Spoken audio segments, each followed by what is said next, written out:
Forgot to turn my mic on. Welcome. I'd like to welcome everybody here. Thanks for coming. I'm calling to order this regularly scheduled meeting of the Kill Devil Hills Board of Commissioners. Welcome. Come on in. If you would, please stand and join me for the Pledge of Allegiance. I pledge allegiance to the flag of the United States of America and to the republic for which it stands, one nation, under God, indivisible, with liberty and justice for all.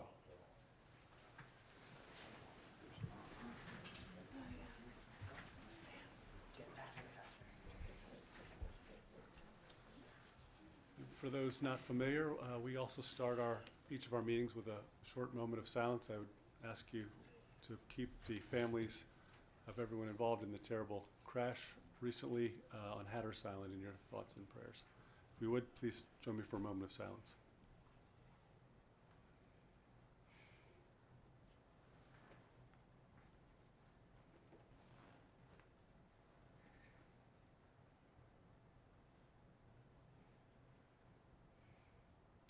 Thank you so much.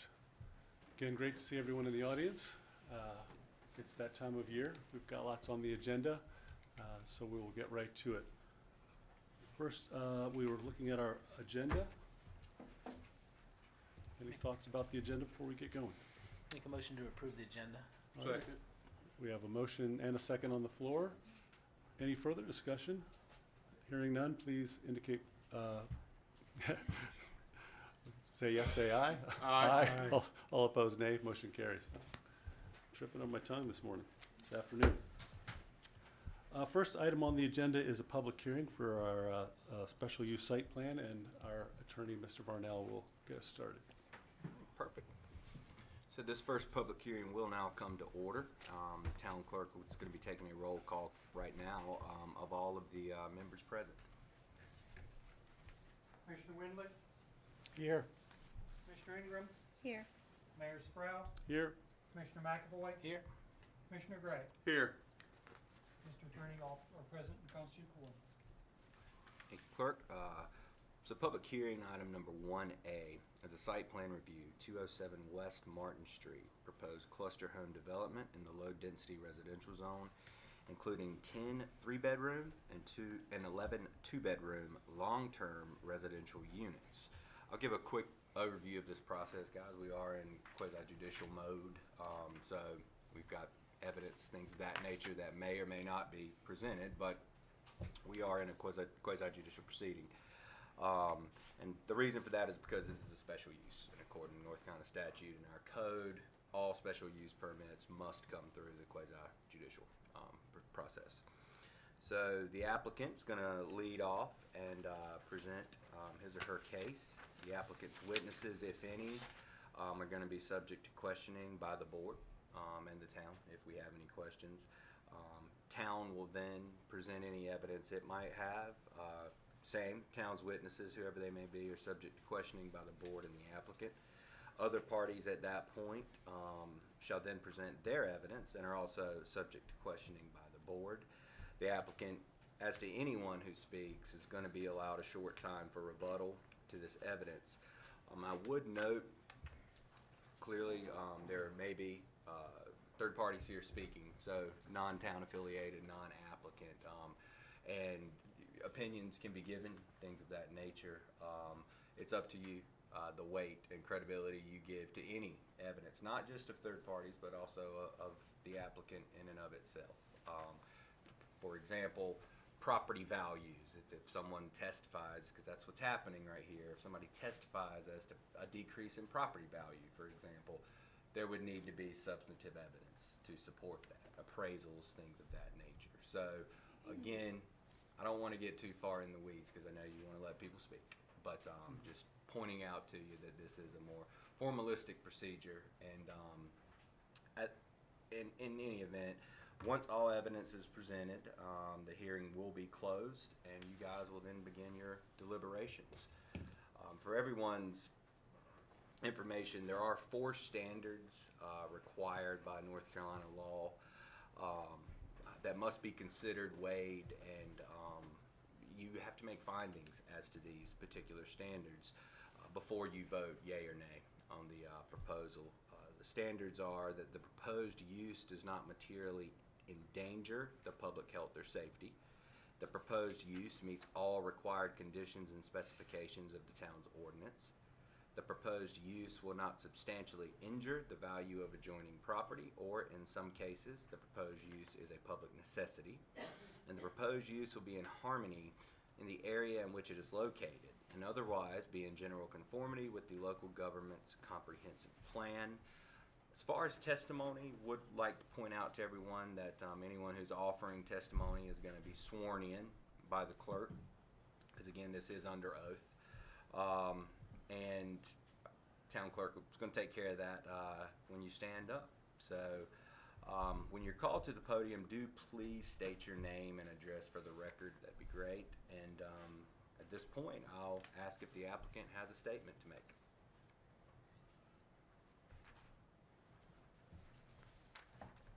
Casey, can I go ahead and get the applicant and also anyone testifying for the town, we just go ahead and swear them both in?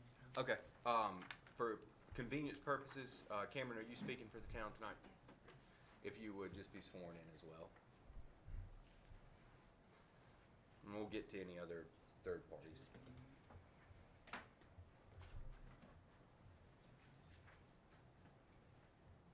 Do you swear testimony you're about to give us the truth, the whole truth, and nothing but the truth?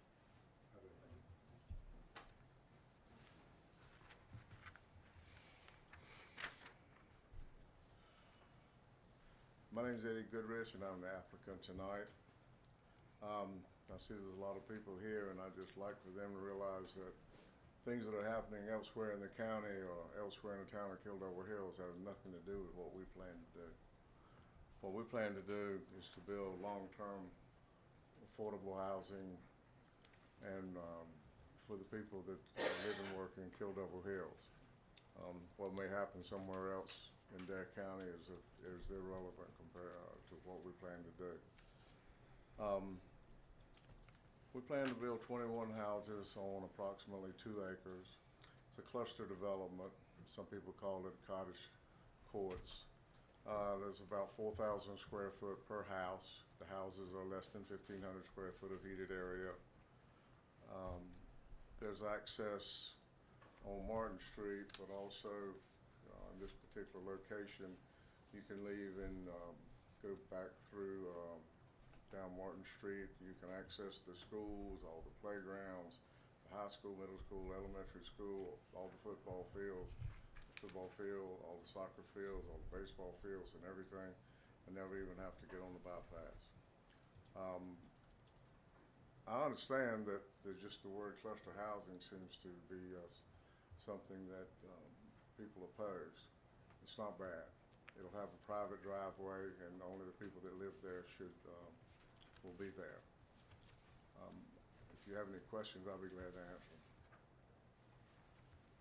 And it would be appropriate at this time if you guys have questions for the applicant to ask.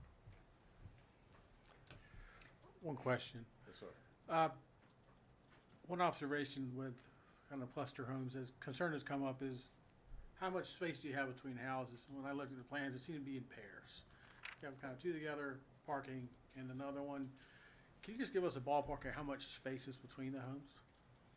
The ordinance calls for a minimum of 10 feet, but it's more like 14, and then when you have 2 parking spaces, it's more like 20 feet. Yeah, they're 28 and 12. 28 as well. 28 and 12? Like, I measured. well, it's more than adequate. We have additional parking, which we thought was necessary.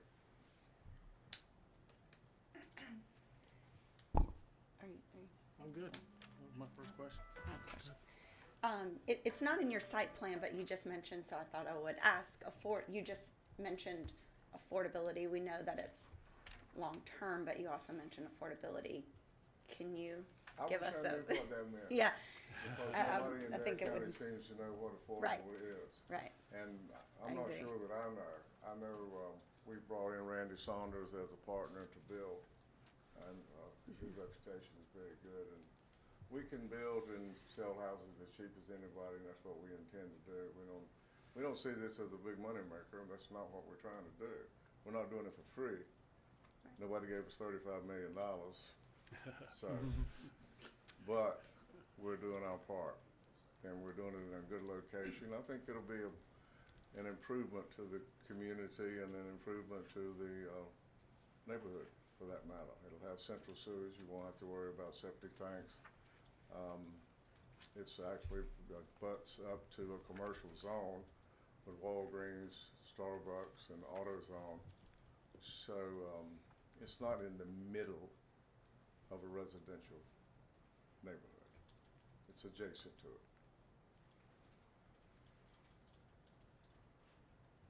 Fellas? Any questions? No questions? You good? Yeah, I think probably, it's interesting, we come into this maybe with an assumption that there's opposition, but I'd like to remind folks that we have been trying very hard to find ways to incentivize year-round housing, and it's been a challenge for the county for decades, and really come to a fever pitch in the last 3 or 4 years. This opportunity to build in this style is intentional. It's our goal as a board to find ways to create an incentive to have a deed restriction like this. These houses are deed restricted to never be used for short-term rentals.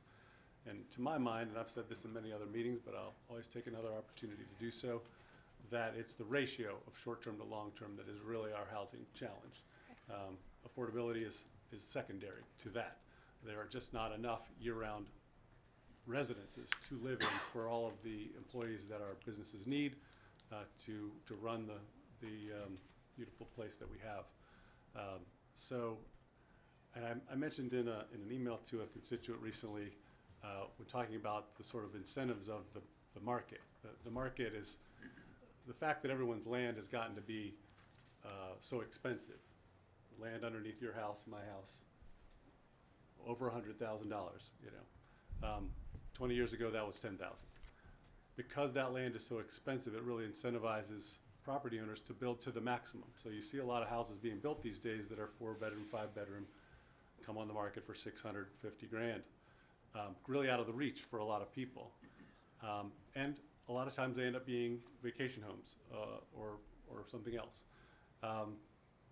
This is an opportunity for 22 homes to be built that will be of modest size, which is the kind of thing that is in reach for young professionals and folks that are buying their first home or looking for a place to live so that they can work at the hospital or for the police department or whoever.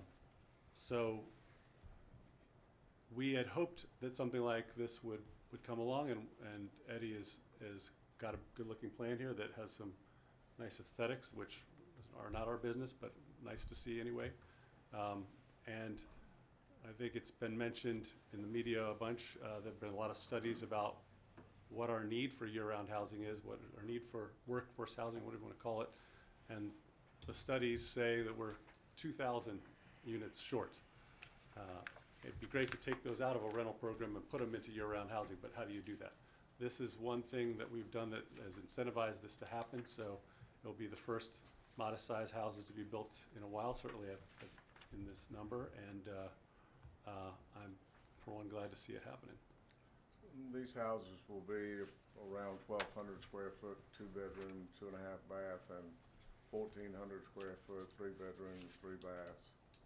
And they will be deed restricted to where they cannot be short-term rentals, which has caused the problem that we're in today. Right, it's a first step. We'd like to see a lot more go in that direction. Anything we can do to incentivize year-round housing, we want to do. Right. While I have you up here, I was going to ask this of Cameron, but I'll ask you as well, and I actually have 2 things. So for clarification, this is 7 lots, so 7 regular lots. Cameron and I talked about this the other day and did the math. 7 lots at potentially 5-6 bedroom houses, which Or they could more. easily be, or Easily. more, is not that different than what we're seeing. And so to me, that, that You spoke could to build me. an 8-bedroom house on one of those lots. Right, it's a 150-foot lot. And then also, one of my biggest concerns with this, I live back there, in case you guys don't know, I live back there. I see it. I see the traffic. I see the coming and goings. I see it. So I had a lot of concerns about this. I did a lot of measuring, I went out and walked it. And so one of my big concerns is we're gonna need a sidewalk in that area if this comes to fruition. Is that something that maybe you or the developer would consider? You're gonna need Is what? do a sidewalk? Like just on that, just on that portion by where you're, like maybe connect to the other side. I don't know if that's just something I'll to have to see what maybe, you're talking about first. yeah. Cause there's a lot of pedestrians back there. And if not, then I will be certainly requesting from planning in our streets that we consider moving Martin up in our, putting in a sidewalk. Cause I think that's gonna be, That's a good idea. that's gonna be an absolute for that area, That's for a sure. good idea. So, yeah, that's my. Anything else from question-wise? One more chance? No? All right, none for me. All right. Okay. Thank you. Eddie? Thank you. And Cameron, you could choose to make a comment. You could adopt the package as the memo is presented. They may have questions for you, but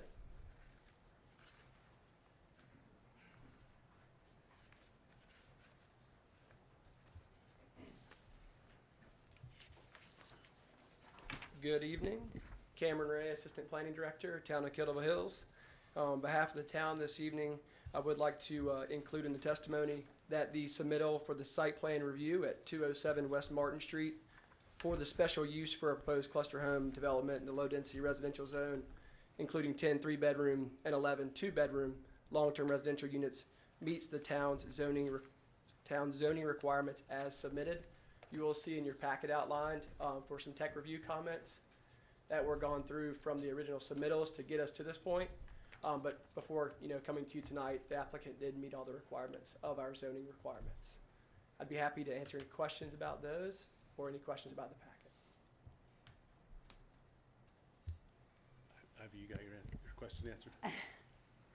Yeah, I went in and met with Cameron yesterday, And so. to hit on the pedestrian plan, we do have some pedestrian plan sidewalks on the west side in that area. So we Right. certainly can review that, as that's a necessity and something important, so. And then we also talked about DOT. I think at some point, we'll, again, if it comes to fruition, I think DOT will. Yep. We'll have to, For making sure that Some light can traffic. accommodate the traffic that's right, gonna be there, sure. right, exactly. anything else question-wise from board? Yeah. Confer that, couldn't remember if you had mentioned that planning board recommended it with a unanimous vote, yeah? They did. There was they had a couple of conditions for a couple of minor comments that still need to be addressed, but they did recommend approval of the plan as presented with a couple of revisions that had been addressed. So Cameron, those revisions have been They addressed, have. just for the record? Correct. Okay. Yeah, I really enjoyed having that in the packet. Every single one was noted as what was done by the engineer. Yeah. All right. Well, All right. nothing else? Sure. Thank you, Cameron. All right, I'm gonna split the, what I'll call the next folks testifying, I'm gonna split into two categories. The first would be any adjoining property owners. So there's nobody signed up, but if there's any adjoining property owners that would like to speak, go ahead now. See, I knew it. They're all here for the budget, not for the.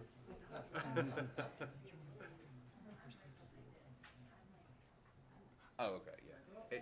Yes, ma'am. Yes, please, And adjoining property owners would have, just in case anybody's thinking, do I qualify? They would have been ones that would received actual letters from the town concerning this hearing. There will be a time for everyone to speak, but we're trying to limit it right now just to the adjoining property owners. So if you received a letter concerning this hearing from the town, now's the time to speak. The 3 or 4 houses that are right next to that property are the only ones that got letters. Is that- no, there were, There is a list in the packet for all the adjacent property owners that were notified, and it's anyone who is directly adjacent to the property, regardless if it's separated by a right of way. So it was But any, 4 houses. It would include those four there's houses. yes, there's quite a bit more than that on the other side of Boundary and also the other side of each right of way. So it was quite a few. Blue Jay, yeah. Are you, yes, ma'am? And anyone that's not adjacent is gonna be able to speak too, so.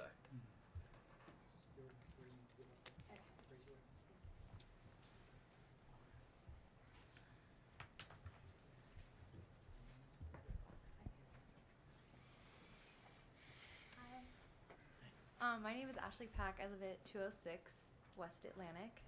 The spelling is ASHLEIGH. Pack, P-A-C-K. You're welcome. Hi. We are new to the area. We had just moved here from the north, but my question is,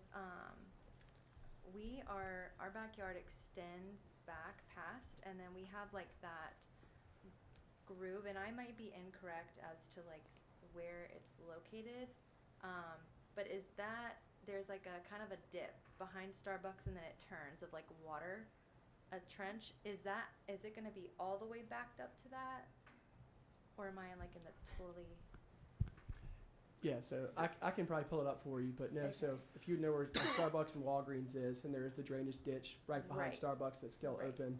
There's actually a stub of Blue Jay Street there. okay, It looks like it's part of Walgreens almost, but it ends before Starbucks. okay, Then you've got another block of properties where there's an overflow parking lot of Walgreens. It's the next block, or it's in that block, but it's the next property next to that. I'll pull it up on okay. the site plan real quick. Farther west. Farther Okay, west, I see, yes. I see. So I'm not immediately, okay, got it. Okay, then that was it, thank you. So if you want to look here real quick,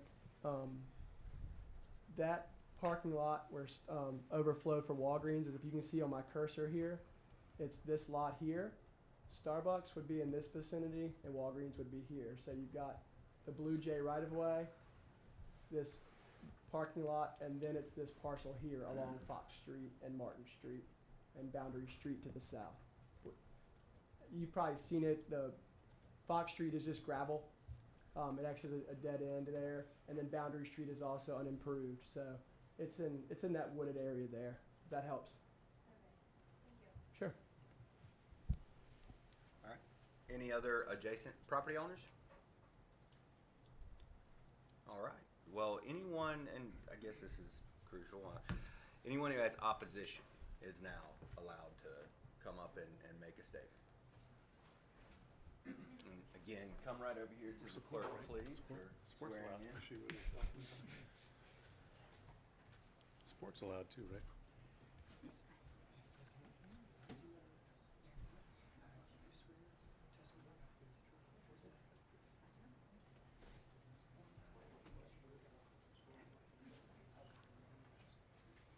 Hi, my name's Patricia Call, C-U-L-B. I live at 500 West Martin Street. I've been there for about 10 years now, and the traffic is really bad as it is because we have people coming from the school and coming through, and they always cut through our roads. And we have a lot of kids that play on that road. And to add more traffic to it just doesn't seem to me like a good thing. And, I mean, I keep hearing how you keep saying that it's low income and it's going to be better, and that's great. But how are you going to prove to us that you're not going to sell them for a cheap price and then sell them to the people that are out of staters? Or how do I know that it's not somebody from Virginia that's going to rent it for the year and be a long-term renter? How can you prove to us that this actually is going to be for the people, benefit the people that live here? Because I've watched through the years with people that rent houses and are charging so much rent that nobody can live there. Friends of mine have had to move to Currituck or further and drive here to work because they can't afford it, because you say it's a low income, but what do you mean by low income? Is it going to be benefit the people that live here? Is it going to be able to so the people can afford it? I'm sorry, but $1,400, $1,600 a month for rent is a lot for somebody. I'm a single mom, and I just bought my house years ago, and mine keeps going up. And I have 4 jobs, and I want to know that this is going to benefit the people and not just you guys' pockets. I'm sorry, but that's how I feel. because we live here and you're already putting more traffic on our street where all these kids are gonna be. And how do I know they're not teenagers that are gonna run past and not run over one of these little kids that are running down the street? We have a lot of kids on the bikes, walking to school, walking to their friend's house.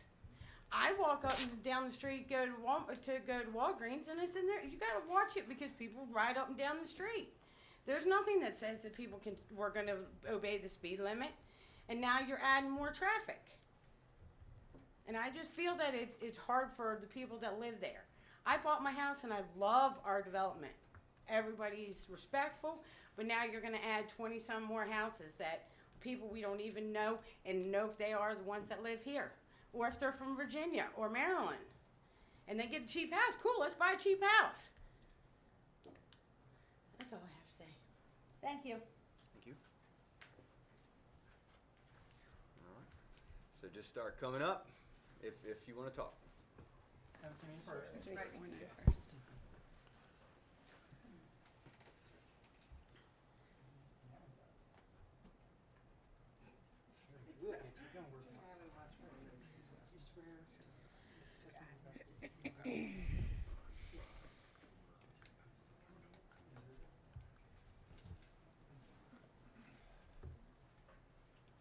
My name's Deborah Conti. Last name is C-O-N-T-E, and Deborah the Long Way, D-E-B-O-R-A-H. I live at 900 Swan Street. And so I heard 2 parking places per house. If for the 3-bedroom, or also 3 for the 2 bedrooms, I'm not sure. But yes, it's. I also visualize from what I've seen a little bit, an awful lot of cement. Right now, all this rain, like where I live, it goes into the ground. If it was full of cement around me, it would just be flooded. It floods at Walmart. Not Walmart, Walgreens. I do walk around, and I've been around that so-called drain ditch, which is toxic. I haven't heard anything about, how are you going to do that water, that infrastructure? Where is it draining? Where is it going? Has this, we just take at word that, that we've checked off all the planning things.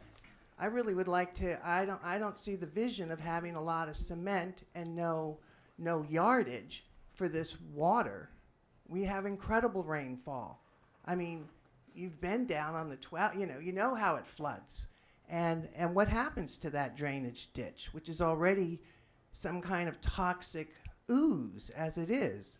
So I have concern about how the design, there could be a way to do density like that, but you have to still maintain the character of, the yard, the living, otherwise just build an apartment house. And then you have a lot of space around it. Where do the people who are coming to visit? Are they going to all park on Martin Street, half on the grass, half in the road? Because of that kind of bizarre thing, you resisting putting in sidewalks. That's all. Thanks. All right. Next.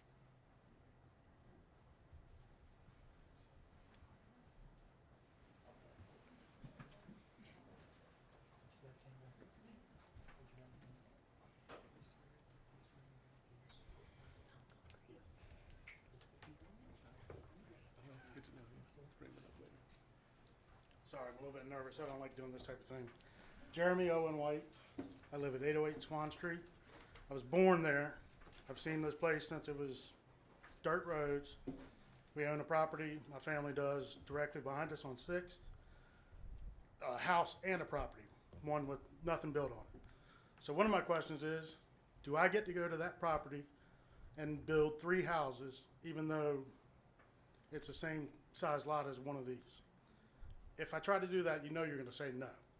So, I mean, from this point forward, if this goes through, anybody that has 3 or 4 lots together, they're gonna try and jam as many in there as they can. Deborah, she's my neighbor, she was talking about it. The impervious is ridiculous. We already flood, you know it, Walgreens, if there's a hurricane, you can't get out. Walgreens doesn't flood, but Martin does. You can't get out that light. You live on Swan, you know how it is. Everybody traffics Swan. It used to be Fox when I was raised because it went from Martin all the way to Collington. Once they opened up Baum, everybody switched to Swan because Ben Hogan and a few other people got together and decided to block off 6th and make sure it wasn't a one-way street. You live on 6th. Would you open up 6th to make it a 2-lane street so that these people will traffic through there instead of Swan Street? Because my kid and dogs can't get near the street. They're running 50 miles an hour down the road. I've asked for a stop sign at Clark to try and help her out so that her kids wouldn't have to worry about it being out in the roads. But it just, the amount of traffic that you're gonna try to put through there, they're going to go to Swan Street, maybe Fox Street. The rest of the neighborhood does not bear the brunt of it. I know she was talking about Martin Street and needing sidewalks. That's what you're talking about. It'll help for people going to Walgreens, but it's not gonna help for the traffic that's rolling through that place. You know, so my big things are the impervious, I think. I just don't understand it. I've got another neighbor here that she's had to tear down her deck and she can't build next to me because it's too close to the setbacks. This guy's trying to build 12 feet apart from each other. You know, if it was 7, he'd have to have firewalls. I mean, it's ridiculously close. And personally, from the looks of it, let's get to the affordable thing. Neptune's Treehouse, right there on across from this subdivision or whatever cluster homes, is on the market right now. 526 square feet, $375,000. These are 1,200, 1,400 square foot homes that are going in this area, obviously with full lots, at 500,000 plus. That is not affordable. $2,000 rent because 2-bedroom and 3-bedroom places right now are $1,600 for rent. And that's at 900 square feet. At 1,200, I'm just, you know, obviously this is my testimony, I don't know it, but it would be closer to 2,000. So it's just not the affordable thing is laughable. This is, in my opinion, somebody who's got a chunk of land, they want to get as much in it as they can and have it rezoned. If they're able to do it, I don't understand why I wouldn't be able to do it on my property. You know, it's not a fair thing. So that's mine. Thank you. Thank you. All right. I think you were gonna. You said it. Okay. All right. Anyone else?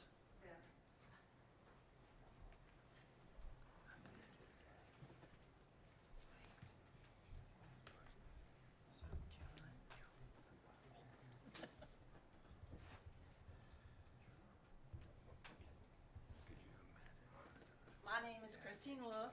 I live at 806 Swan Street, so I'm the neighbor that can't build my fence or my deck next to him. So I have lived here for 26 years, and yes, I have seen Swan Street be a dead-end street go to a through street. I work 2 miles from work. I have 2 exits. I can go out by Walgreens, or I can go out by the 3 Tequilas. Well, guess where I can't go out anymore? Walgreens, because why?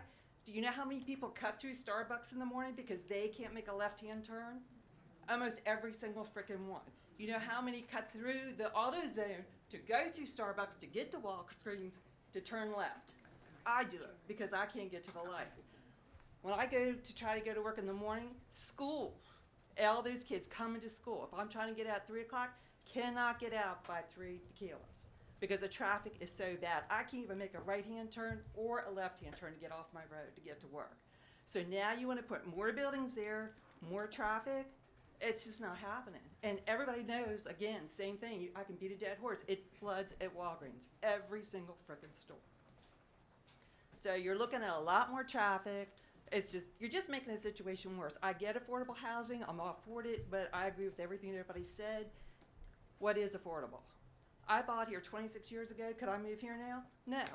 And this poor woman worked, wherever she was, worked 4 jobs. I worked 2 jobs just to live here. And I don't have kids and recently got married. So how does a single person afford to live here? All right, thank you. Sorry, nervous. Thank you. Anyone else? Last call, guys. Okay, sure.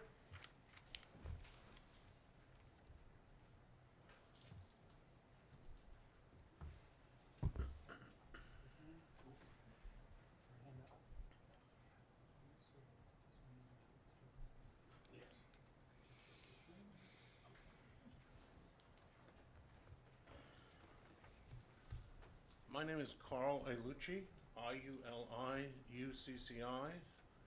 I live at 301 East Fresh Pond, the other side of the road. And I would like to just speak to the bigger picture here. I spent much of my adult life living in the Virgin Islands, which was much like this is now and what it was 17 years ago when I bought my house here. And there was nowhere for people to be employees of companies to work. I owned 5 gift shops there. We had trouble getting employees. So we came up with this grand plan of building. Wasn't really cluster type housing, it was more like townhouses, 2 attached to each other on lots that would normally there to hold homes that were, similar to here, just a regular sized property. And let me tell you the story about what happened.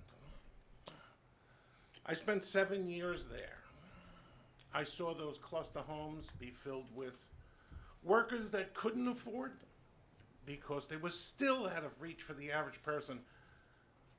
You spoke, sir, to those homes being, we need places for professionals to work at the hospital and young professionals and such. But that's not what we need here. Those aren't the people who have problem paying for a house that they could currently buy for $450,000. That's 960 square feet in plenty of places already. You're talking about putting people, when you go into density populations, you end up with one problem that we never expected there, and we got crime. As soon as we had a crime problem, those good, nice workers that couldn't afford those places to begin with left, and other people moved in. And it slowly, over 5 or 6 years, deteriorated into what we called then the projects. Okay? We ended up with the projects. We ended up with crime. We ended up with a situation where it got so bad, a place that I loved, that I moved. Think about what a move like that takes to do, to change your life, to move to a place like that, that I had to walk my wife back and forth to work. I lived on a mountaintop, but I had to drive past the projects. My father-in-law and mother-in-law came to visit me. We drove past the projects. Somebody threw a cobblestone at my car, almost hit my father-in-law. I mean, that's how the place became. And it started out as a grand idea. Wonderful. We even subsidized the people that lived there to a certain degree. And that was pretty much what I'm seeing now. I bought my home. I didn't move here 17 years ago. I moved here 4 years ago. But I bought my first house here 20 years ago, and my second one 17 years ago. And they are exactly the same as they were, because that's how I like them. I loved the Virgin Islands. I left because I had to walk my wife back and forth to work. I couldn't drive to work. I started carrying the gun every day, and I don't want to do it again. And that's really what I need to say. Everyone I spoke to here asked a lot of questions about it, and all the people who said to me, it's affordable housing, I was in my doctor's office the other day, and the woman who was taking my blood pressure said, affordable for who? Not for me. I have to go live in Currituck anyway. And that's the point I'm trying to make, is that what we thought was affordable housing, because it wasn't affordable, deteriorated, fell apart. Oh, it became affordable to criminals. Thank you. Thank you. Am I able to ask one question, even though I've already gone? Is it a question for the applicant, or I'm not sure who it would be to. it's up to the board? Make another statement. What's it? So you can make another statement. You make a statement, right? Yeah. Just Okay, taking well, testimony. The statement would be, look at the 14 houses on the beach over at Raleigh, just off of Raleigh, those block houses, how they all look. It's aesthetically not great. The question I had though is 31 days rental, long-term rental. So I'm not sure if this would be to the town or to you. What about subletting? Is there anything in there that says this person's renting it for the year, but then they get to rent it out to whoever they want, anytime they want? Is there any verbiage that makes that? Cameron knows. No, there's no language in that. It's all about use. Nobody can use the property because of the deed restriction for less than 31 days at a time. Yeah, but if it's I bought one of the places and rented it to somebody for a year, but then they rented it to whoever they wanted. it's about who's using the property and how long. It cannot be used for short-term rentals. Okay. By anyone. Yeah. All right, anyone else?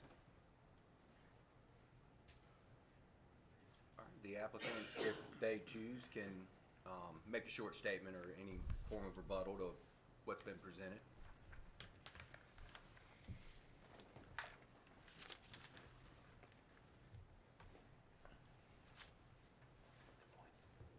I'll try.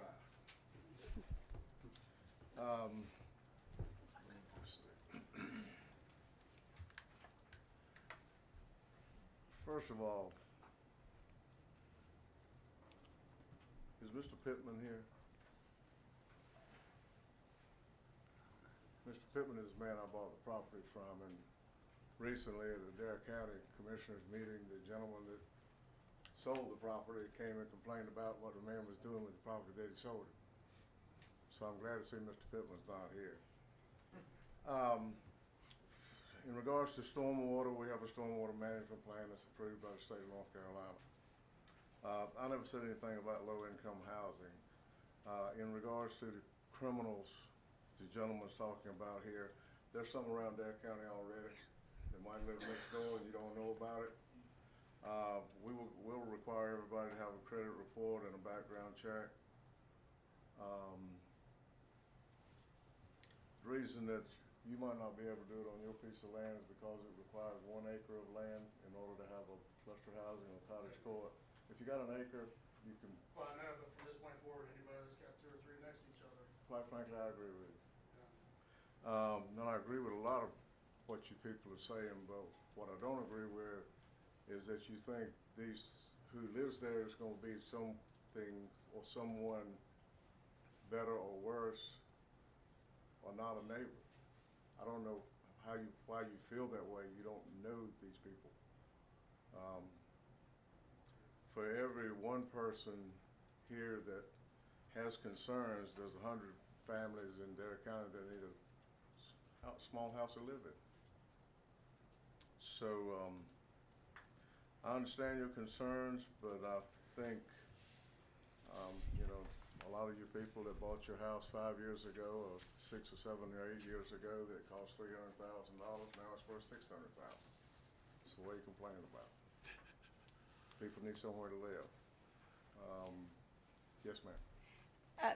For clarification, is it okay to ask a question now? For clarification, it's not actually concrete in between.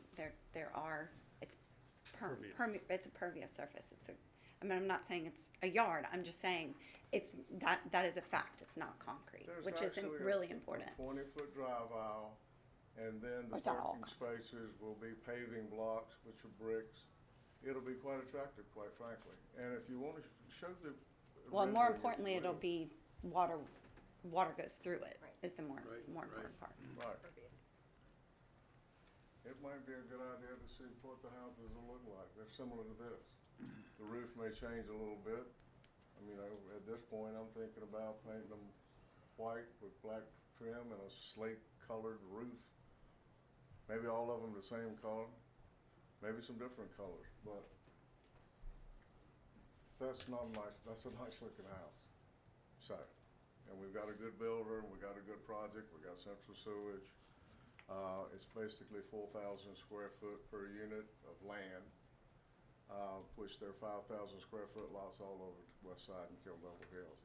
The density, I think if you calculate the density, I'll let Cameron, do you have any idea how many lots are in Kill Devil Hill Realty Corp? 500? I couldn't put a good number on it now. I think if you add 20, you'll probably be adding 1%. You're not talking about 200 houses. 20 houses in a subdivision the size of Kill Devil Hills Realty Corp., which is, there are hundreds and hundreds of houses in that subdivision. Like, So, all the evidence and testimony has now been presented, so Mayor Spruill, I'll ask you now, on behalf of the Board of Commissioners, do you accept the evidence from the applicant, the town, and others, including, of course, the December 12th, 2022 application and supportive materials, meeting materials, plans, maps, and other documentation that's submitted as part of your package? Question being again, do you accept this evidence? We accept this evidence. So the evidentiary portion of the hearing is now closed, and the Board of Commissioners officially begin deliberations. Right. And maybe just as some guidance, Yeah. maybe one particular thing to focus on here are these. I think you all have a sheet in front of you, but it was those 4 factors that I listed out. That's your focal point. In years past, the mayors read the questions verbatim and then asked each commissioner what they thought. So just a, I don't know, guiding path, if you will. Yeah, we don't do this very often. It has been the challenge of our community for years, as I mentioned, to try, to make an effort, to listen to the constituents that say it's our number one problem. Sure, is it perfect? No. Are we able to determine the price? No, we are not. Are we able to tell people they can't do anything on their lot? No, we can't. We can guide and incentivize and disincentivize, but there's a limit. I think there were 80 building permits in Kill Devil Hills last year, something like that. Some commercial. I don't know if is that all new or, but anyway, a number of permits. At the end of the day, it's all private property. It is likely that every empty lot will be built on at some point, and all we're trying to do is influence how does the town look from here. I wrote a couple notes. So we can't determine affordability. We can't tell if somebody's going to be from out of state. But the one thing that no other town has been able to do is incentivize a way that a property owner would willingly deed restrict to year-round only, to having no long-term or no short-term rentals. To me, that's the big accomplishment here. Time will tell whether or not there are negatives that outweigh that. I think that's a pretty big positive. It's interesting that the gentleman in the back mentioned that, if you put a few pieces of property together, this is also an opportunity for somebody out there. Flooding, I was going to mention that we have a big water master plan, and there's a big improvement going in on Wrightsville next year. I think that's part of the same system, yeah. So we've been working for 20 years as a town, long before I was on this board. Smarter people than me have engineered a comprehensive plan to upgrade drainage every year to the tune of many hundreds of thousands of dollars so that we continue to have better drainage, and one by one neighborhoods are seeing less flooding over time. We're doing that without bonds, without borrowing any money. So slowly but surely we're getting, and the same with the sidewalks. We have a master plan to invest in additional sidewalks, particularly east-west, in the west side neighborhoods, as you saw on Third Street. I'll open it up to the rest of the board if you wanted to make any comments about things that were said. Otherwise, we'll can go through these material technicalities. I mentioned earlier that it was by design. We've been looking for ways to do this. There was some feedback somebody gave in that you have to make hard decisions, and this is a hard decision. So we're not making it lightly, and something we've thought about for a long time. I'll share one thought, and it's already been brought up earlier today. If this project does not go through, what are we gonna get? And we have 7 lots, we're gonna get 7 max size, maxed out height event homes, because that's what the market calls for. We've worried about traffic, we've worried about noise and convenience, we've worried about crime and safety, and I'm kind of inclined to think that long-term resident or long-term renter would be maybe a little more respectful of their neighbors and their community than somebody Party house. here for a vacation and a party. So that's just what we got to make a choice really of this or potentially that. So that's what I'm weighing. Can I make one more statement? I'm sorry, sir. Go ahead. Evan, yeah. Yeah, I think I'll say this. Cameron and I did the math yesterday, and the bottom line is, if it's developed, it's a residential low. It's zoned as residential low, which means that it's going to get developed, and it's 7 lots as it is. 7 lots at a 6-bedroom house is 35 to 42 cars. Right now, there's 56, 54 cars, something like that. 52 counting. 52, total okay. bedrooms. Okay. But they provided 50 With space. extra, that's right, because there is extra parking. So I just do that math, and we're not avoiding developing these properties. We're not avoiding traffic. So I just keep going back to that, is how do we, you guys know, if you hear me talk, I'm always cautious about density, and I go back to this with the density, and that's one of the things Cameron and I talked about, is it concerns me what it'll do to schools. Of course, there's a lot of concerning things, but there are things that we're not avoiding because of the way this property is zoned. Right, yeah, get this perception that it's the town that's building something. We're not building anything. We're just trying to guide through policy. And if we leave it to the market, we will get what the market wants. What the market wants is more short-term rentals, more large homes. So this is our attempt to move the needle in the opposite direction a little bit, and make some hard choices. They're not easy choices to make. Okay, a lot of good points made by everybody that was here, and most of you know that I'm an attorney in law school. We're taught to think critically, so a lot of you are thinking critically and understanding, and I'm along with you thinking that way. I'm not naive to think that this is not beneficial to the developer, because it's got to be. It's got to be, and they don't have to apologize for it. That's progress. That's what's going to happen. Something is going to happen on this property. We all know that.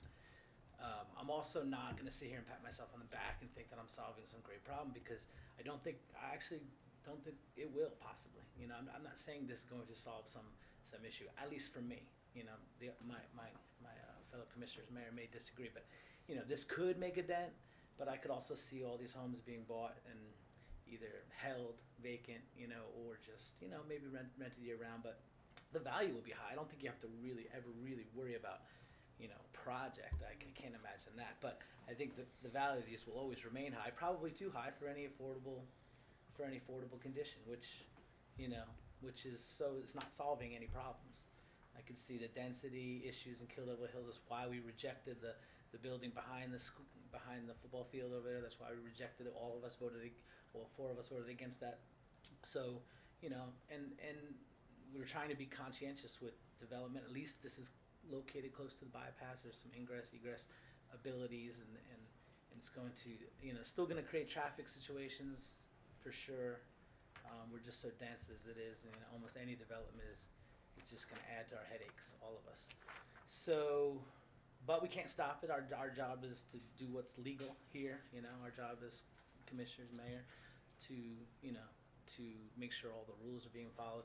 Maybe make a difference. Hopefully, make a difference in our long-term housing issue. But you know, I'm skeptical that it will. You know, to be honest, and a lot of you are too. All we can do is hope, and the mayor's correct that at least we're taking a step that no one else has taken in deed restricting. So that's something, right? Like I said, it could be all 21 of these houses are owned by Virginians, and they're all held all year round, and they come when they want, and they're empty year round, or they could be, you know, rented out to hardworking people. Maybe more on the professional level, because you're right, it's not going to be affordable for probably, you know, the person making 18 an hour, 15 an hour, even on the beach. So you know, I'm, like I said, I'm not here to pat myself on the back. I'm not naive that the developers, you know, sees value in this as well, because these homes are going to go for a lot in my book. But that being said, you know, we don't know, and something is going to go there. Something is going to go there. That we know, and we cannot restrict that which is within zoning. You know, if you meet the code, then our job is not to, you know, do that. And that's, if we do, that's how we get sued as a town. So we have all these requirements, and that's, you know, emotion has to come out of it to some extent. So that's my position. I like the deed restriction. I think that's something that's not been done, as you said. And I think that's something that we can kind of raise the flag on a little bit. I know I sit here and I listen at the hospital talking about not being able to get healthcare workers down here because there's not places to live. I think this offers that. Is the developer going to make money? Probably. I'd bet you every dime he's going to make money. But that's what he's in the business for. But I think this serves a need for the community, and in a small way, if every area has something like this, we can address a bigger problem. So I think it's a good thing. I really do. And one of the questions that I heard a gentleman talking about, could he do this with his property?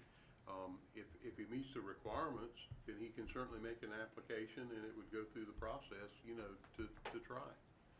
So I don't see anything that's out of the norm with it. And will it work? I don't know. Hopefully it will. Right, you made a good point. We're trying something, and it's not without peril to try something new. But I commend all of you for getting us this far. We kicked around a lot of ideas over the years, and we've made a lot of changes that have improved what we're getting in development. Seeing fire suppression in homes that we didn't see before. We're seeing all sorts of improvements.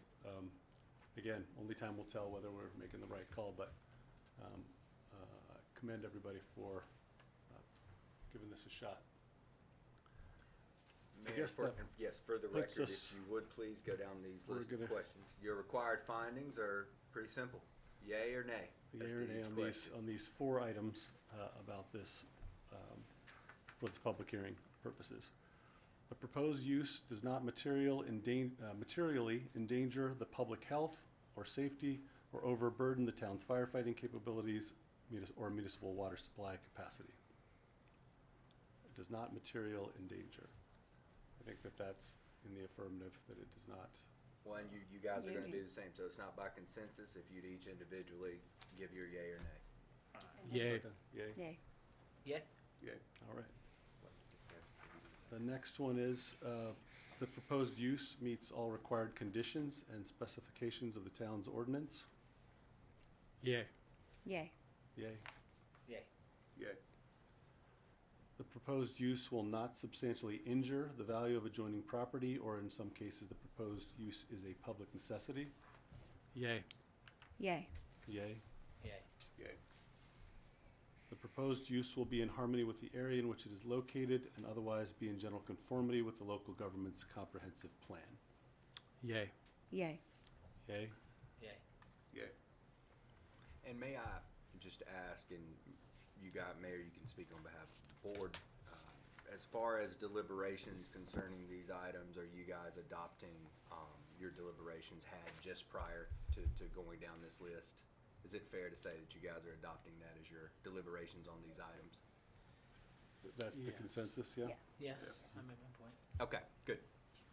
No problem there. Just wanted to clear it up. All right. That I close the hearing, is that the next step, or did we miss a step here? You, entertain a motion on the application. Oh, I'm sorry, jumped in. So this was the first step. You had defined yay for all of these, and now you'll go to motion.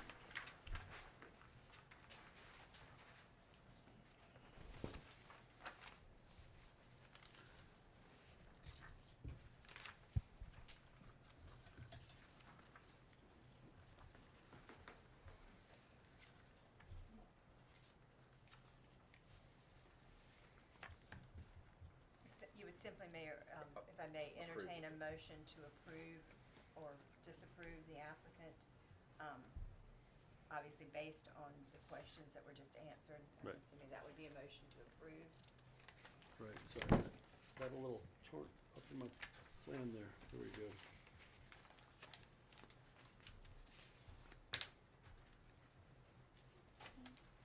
All right, I'd like to make a motion to approve the site plan review for 207 West Martin Street, proposed cluster home development in the low-density residential zone, including 10 three-bedroom and 11 two-bedroom long-term residential units as presented with the testimony herein. Motion on the floor. Required a second. Second the motion. All right. And now, actually, in this particular case, we're gonna have the town clerk conduct a roll call of your guys' votes. Commissioner Winley, Yes. Commissioner Ingram, Yes. Mayor Sproul, Yes. Commissioner McAvoy, Yes. Commissioner Gray. Yes. All right. So with that unanimous vote, I'll just read this. As a result of the Board of Commissioners' findings and facts, the site plan review, 207 West Martin Street, proposed cluster home development in low-density residential zone, including 10 three-bedroom and 11 two-bedroom long-term residential units, is granted based on the unanimous votes and findings of fact by council. I would please remind each of you guys, if you don't mind, the forms that you have in front of you, if you would simply check yay or nay, sign your name or write your name on it, and do please give to the town clerk before you leave.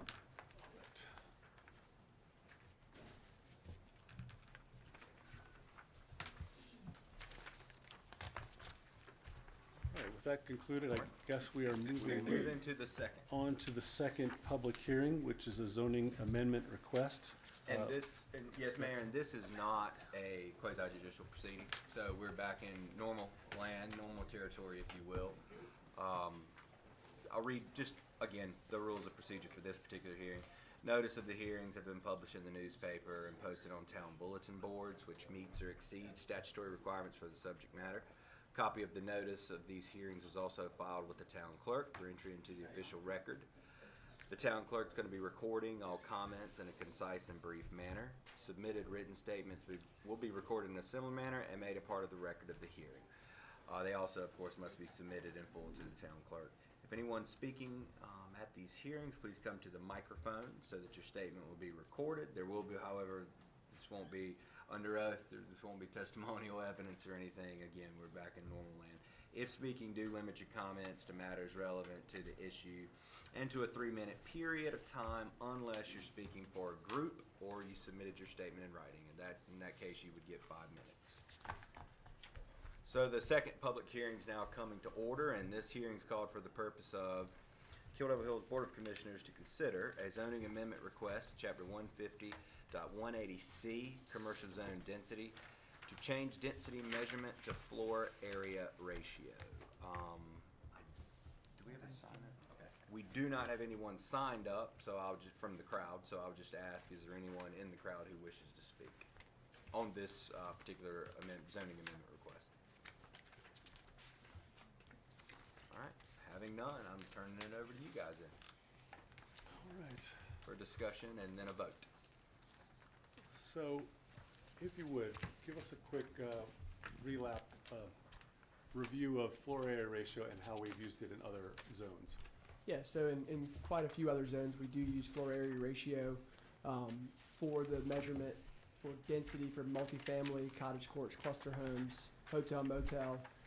It's a much more understanding measurement because if, for example, right now in the commercial zone, it's 18 units an acre. That could be 18 units that are all 5,000 square feet. Right. So it doesn't really give you a good picture of what 18 units an acre is. It could be the alternative. It could be 18 units at 500 square feet. So it's for a density measurement, it just doesn't paint a good picture for what you're going to get. So we actually we're working on making this in our update to our zoning ordinance for making this the density measurement for consistency purposes from a staff level. We're just not ready to present our draft yet. But it is this would be That's more where we're going. consistent with our ordinance. There is other portions that we do allow for greater floor area ratio when you have greater buffers or you don't go over certain building heights. So certain things can get you a greater floor area ratio, but it paints a better picture for what kind of density you're looking at. And like you said, it's a more flexible tool because you can balance it against other goals It of the is. ordinance. So I know the applicant has applied for this, but you're saying you were going the town was going this way anyway, eventually. Yeah, we've approved several zoning amendments that were actually application directed for changing this measurement in other zoning districts, light industrial too, as of recently. Okay. But it's far more common in zoning practice for this to be a much more user-friendly tool from staff's level and also from the public to be able to really know what you're going to get. And our neighboring towns, are they, do you know, comparatively? I don't know for each, but I think when Nags Head did their UDO, I do believe they adopted floor area ratio for all of their motel, hotel, multifamily. Okay. But yeah, units per acre, it can not be what you think it is. Right. Especially with in the commercial zone with our higher building height of 50 feet, you can usually get a pretty large building at units And that makes per it tough for everybody to plan, I assume, when it's abstract like that. Yeah, you don't really know what you're getting. Builders, everybody. This, whether it's 10 units or 20 units, it's all under the same floor area ratio based off of your lot size to your actual gross floor area. So it's a better picture painted for sure. It accomplishes what we want to get as a town in a sort of a fair level of density of bulk per lot. So it's a ratio of the square footage of the land to the square footage of each floor in your house. Every square foot of heated space, right? So the way I've described it to people, and tell me if I'm off base here, is that like I was mentioning with our 15,000 square foot lots, now that they're so expensive, there's kind of a financial incentive to maximize the size of the house because it lowers the cost per square foot of the house. If you built a 3-bedroom house on an acre lot, it's going to be $1,000 a square foot, right? So it's almost like it's a perverse, unintended consequence if you've got 18, so many units per acre. Right. Because then suddenly you get not what the market wants, but what maximizes, and that's Right. not what we want. So this allows everyone to meet the needs of the community more easily. Yeah. Yep. So any other questions about it? All right. Satisfied? I'm good. Motion would be in order? Yep. I'd like to make the motion. Get to the page there. Mayor, I'll make a motion of approval. I'll make ordinance 153.180C commercial zone density / change density measuring to floor area ratio is consistent with all comprehensive plans and other official adopted plans for the town of Kittle Hills that are applicable. The amendment is reasonable and in the public interest because it provides a consistent measurement tool for regulating density. I'll second. Excellent. We have a motion and a second on the floor. Is there any further discussion? Hearing none, all in favor, please indicate by saying aye. Aye. Any opposed, nay? Motion carries. Thank you all for that. Thank you, Commissioners. So now the last public hearing is going to come to order. Same rules of procedure will apply. This particular hearing is for the Board of Commissioners to consider the town manager's recommended budget for the fiscal year 2023-2024. I will note that the primary reason for this particular public hearing is to allow any individuals who want to speak on the budget or give comment on the budget that opportunity. You guys actually, as you know, from your agenda, you have a work session tonight concerning the recommended budget, so you won't be voting on the budget tonight. You will be voting on that at next meeting. Ms. Diaz, is that Yes, sir. correct? Okay. So this is really just for public input. So, no one's signed up, so if anyone's out there wanting to speak about the budget, though, now's the time. Well, all right then. And that actually, I think, concludes the hearing then. So, all right, simple enough. We like that. We have had people give us some input via email, so we appreciate everyone who's written and called and text. I've definitely talked to a number of constituents. You probably all have too as well. So I appreciate Matt Walker in the audience. He reached out to me. It's always good to ask all the hard questions. I had to put you on the spot, brother. All right. But yes, so that was the end of the. You need a motion for that or no? No, Okay. because we're gonna, it just, Yeah. it's carrying over. Yeah. We're obeying it until. Okay. But the next item after the public hearing, which we just closed, is also public comment. Yes. So in order to check that box, I'm sure everyone's clamoring to talk about something else. Yes, please. I knew there was something else. So we do public comment for those who are new at the beginning and the end of every meeting, kind of in the middle on this one, but usually the beginning and the end, so we'll have This another will be turn. short. Duke Garrity, Halifax Home Builders Fair, Halifax Home Builders Association. I want to congratulate you. You did a good thing tonight. And you set an example. I hope the other towns take a look at. You were right up front in the beginning with ADUs, making some change to the ADUs. Now you made a change for this, for cluster homes. Not gonna solve everything, but it's a good ordinance. It's a nice development, I think. I think it's laid out real good. And it's gonna be, I do a lot of work with COAs, particularly on vocational training. And one of the biggest problems is that we can't get a teacher to come here. I said, go to the military, get the Army Corps of Engineers. These guys are retiring, looking for jobs, good pay. He says, well, they can't move here. There's no housing for them, particularly because those are usually part-time jobs, 2 or 3 nights a week.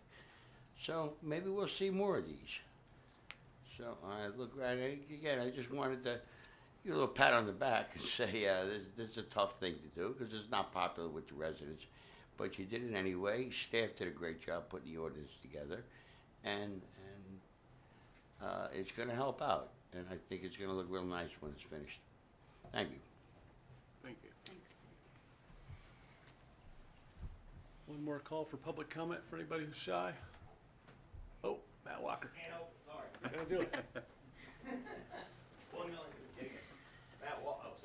Matt Walker, 439 West Walker Street. I guess my question is, what if it doesn't work? What then? Because I've sat through a couple of these meetings where unintended consequences or unforeseen, whatever you want to call it. The one and that isn't even this, any project, any of these changes, right? So the one in the Dare County meeting, they got 2 board commissioners that literally said, we didn't see this coming. I don't think anyone saw the thing by the monument coming. That didn't anything like we liked. Nope. So we're going to try, and if it doesn't work, Or is it we're going to do something different? We're going to stop what we just approved if it doesn't work. If it is just more expensive houses packed together for people who can't afford them, it's not solving the intended problem, in which case it was the wrong thing to do.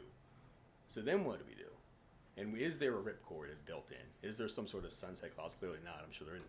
But I mean, that's the question I'm asking for down there, because I hope it works. I'm not sitting here saying, I mean, I would love to see it work. I'd love to see people get houses for a lot of different reasons. I'd love to see all sorts of, you know what I want. I want this place to go back 20 years like the rest of the free world. But I'm asking the question, what if? I mean, because I heard a lot of actually, y'all don't sound too positive it is going to solve that original problem, in which case, why change these things to do it to begin with? and add more people that aren't gonna, that are may or may not, work here or solve those regional problems. So that's my question or my comment. But do thank you guys for trying and doing all your stuff. I do agree. Thank you. It's a good point. Yeah. Can I address that? I think that you have to remember, and the board will change over, and years down the line, they got to remember to revisit these things that didn't work, or that didn't have the consequence, had unintended consequences, or didn't solve the problem. So yeah, I don't know like who makes that master list and says, hey, yeah, we need to go back and readdress this. This was a mistake, or whatever. But for sure, if this is a test, so to speak, to see if this works, then somewhere down the line we need to have that on our calendar, saying, hey, we need to look at it. Did it work? 5 years, 10 years, and then maybe. We just had that. Yeah. We just had that. Well, Mayor Pro Tem brought up needing to go back and. I was gonna say, readdress. we've already gone, like, they're Yeah, not go even back to done, normal. and I've already asked for us to go back Yeah. Yeah. The and ones on the look beach at are that. So, Yeah, I mean, So I regarding think- the site plan we looked at tonight, I mean, I think you look at the difference in the delicate area of the residential low zone was exactly why staff had recommended for it to be a special use. Because right. if it was in a different location, some of those questions may not have been answered with a In the yeah. affirmative. Right. So it being a Right. special use acts as a little bit more of a blanket to make sure that it is right for the adjacent property owners and that sort of thing. But then we did get some direction from the board to bring back some additional language to look at regarding what we're seeing on the ocean front from a cluster home development. So Right. we will bring things back from time to time to review when it's something that maybe you didn't see that it's not how you envisioned it. So we can always revisit our zoning ordinance, find ways to strengthen regulations or all those things. So Right. I think we have a conscientious group. Obviously, Yeah, 'cause- staff is conscientious, so everybody's looking at everything critically. I think this group will. At the end of the day, it's a democracy, and we can always change everything, right? We Sure. don't- anything that's on the books, we can change. So, I, again, commend everyone for having the fortitude to do something difficult, to try something innovative.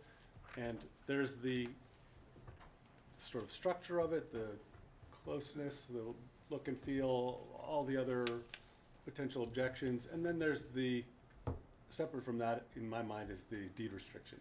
I hope that as a test, the deed restriction part is the big win. And then we can find other ways to incentivize single-family homes that exist. What would it take to get someone, a property owner, to promise to always be a year-round home? How can we reward that?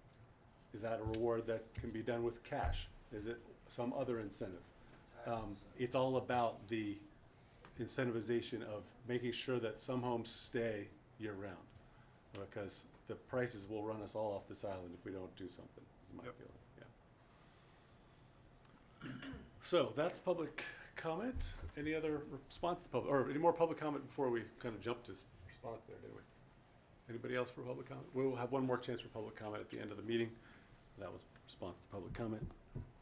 Any ongoing business that did Yes, not sir. make it on there? All right, we'll move to new business. We have a draft water plan. Is there? There it comes. Man, the myth, the legend. Good evening. Good evening. Before you have a local water supply plan and a water shortage response plan. Both of these plans are adopted by, or required to be adopted by our board every 5 years. The local water supply plan is a document that reports on our water usage and projections into the future, so we can monitor where we've been and where we're going. And basically, if we get to a certain level of usage, we will be required to do upgrades per our contract with Dare County, which is if we ever get to like 2 days in a row for 90% of our water usage, we'll need to upgrade. We don't foresee that anytime next 20 years, but as far as the projections go. But if we keep growing, we have to reassess later. And then the second one is your water shortage response plan, and it is the plan that basically outlines what we do if we have a water emergency. Most likely the water emergency is going to come from a supply issue from Dare County. Say we have way too many people on all the beaches, and the water's just, the wells are just going down. And the second is, if we have a catastrophic like breakdown in town, somebody hits the main on 16, on 12, and that would be more likely a shorter duration response. And the county, like if our water supply was really in danger from the county, we would probably be a much more longer duration response. And there's different levels. There's 5 different levels. The first one beginning being the alert, asking people to Use less water. use less water, and they slowly progress to water rationing, which is the last part where it's truly you're getting fined and in trouble. But there are requirements in the middle where there's no outside water usage, and there are civil penalties assigned, and so what. But if you had any chance to look at the documents and you have any questions, let me know. I did look at the document. I gotta say, it's kind of spooky to read. You know, imagining going down from layer 1, 2, 3, 4, 5, how sort of scary that would be if you really had a serious water crisis. But it's fantastic to know that we don't have to think about what to do. It's all there in case something terrible happens. It's a great document when it comes to planning. It's more thorough than I would have expected, and There'll be a lot to think about if it's it happens. impressive. Yeah. You know, there are other parts in the world where this has happened to them, and they've had to do these things and try to convince people not to wash their car and then not use water outdoors at all, and like it really gets serious by that last level. So, we really appreciate the hard work that clearly went into preparing for this. Sure. Very, very thorough. Yeah. The water department's always super impressed me.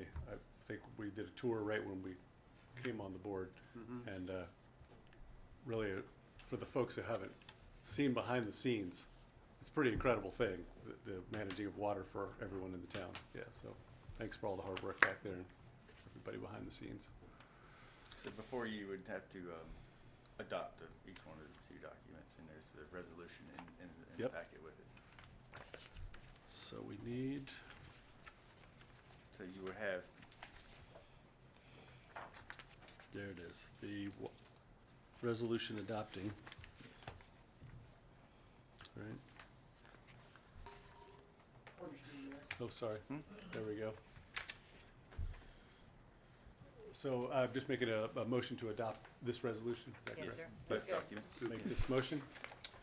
I'll Is there- second it. There's a second from Mr. Winley. Any further discussion? Hearing none, all in favor, please indicate by saying aye. Aye. Any opposed, nay? Motion carries. Thank you, sir. Thank you. Have a good night. Thanks, Derek.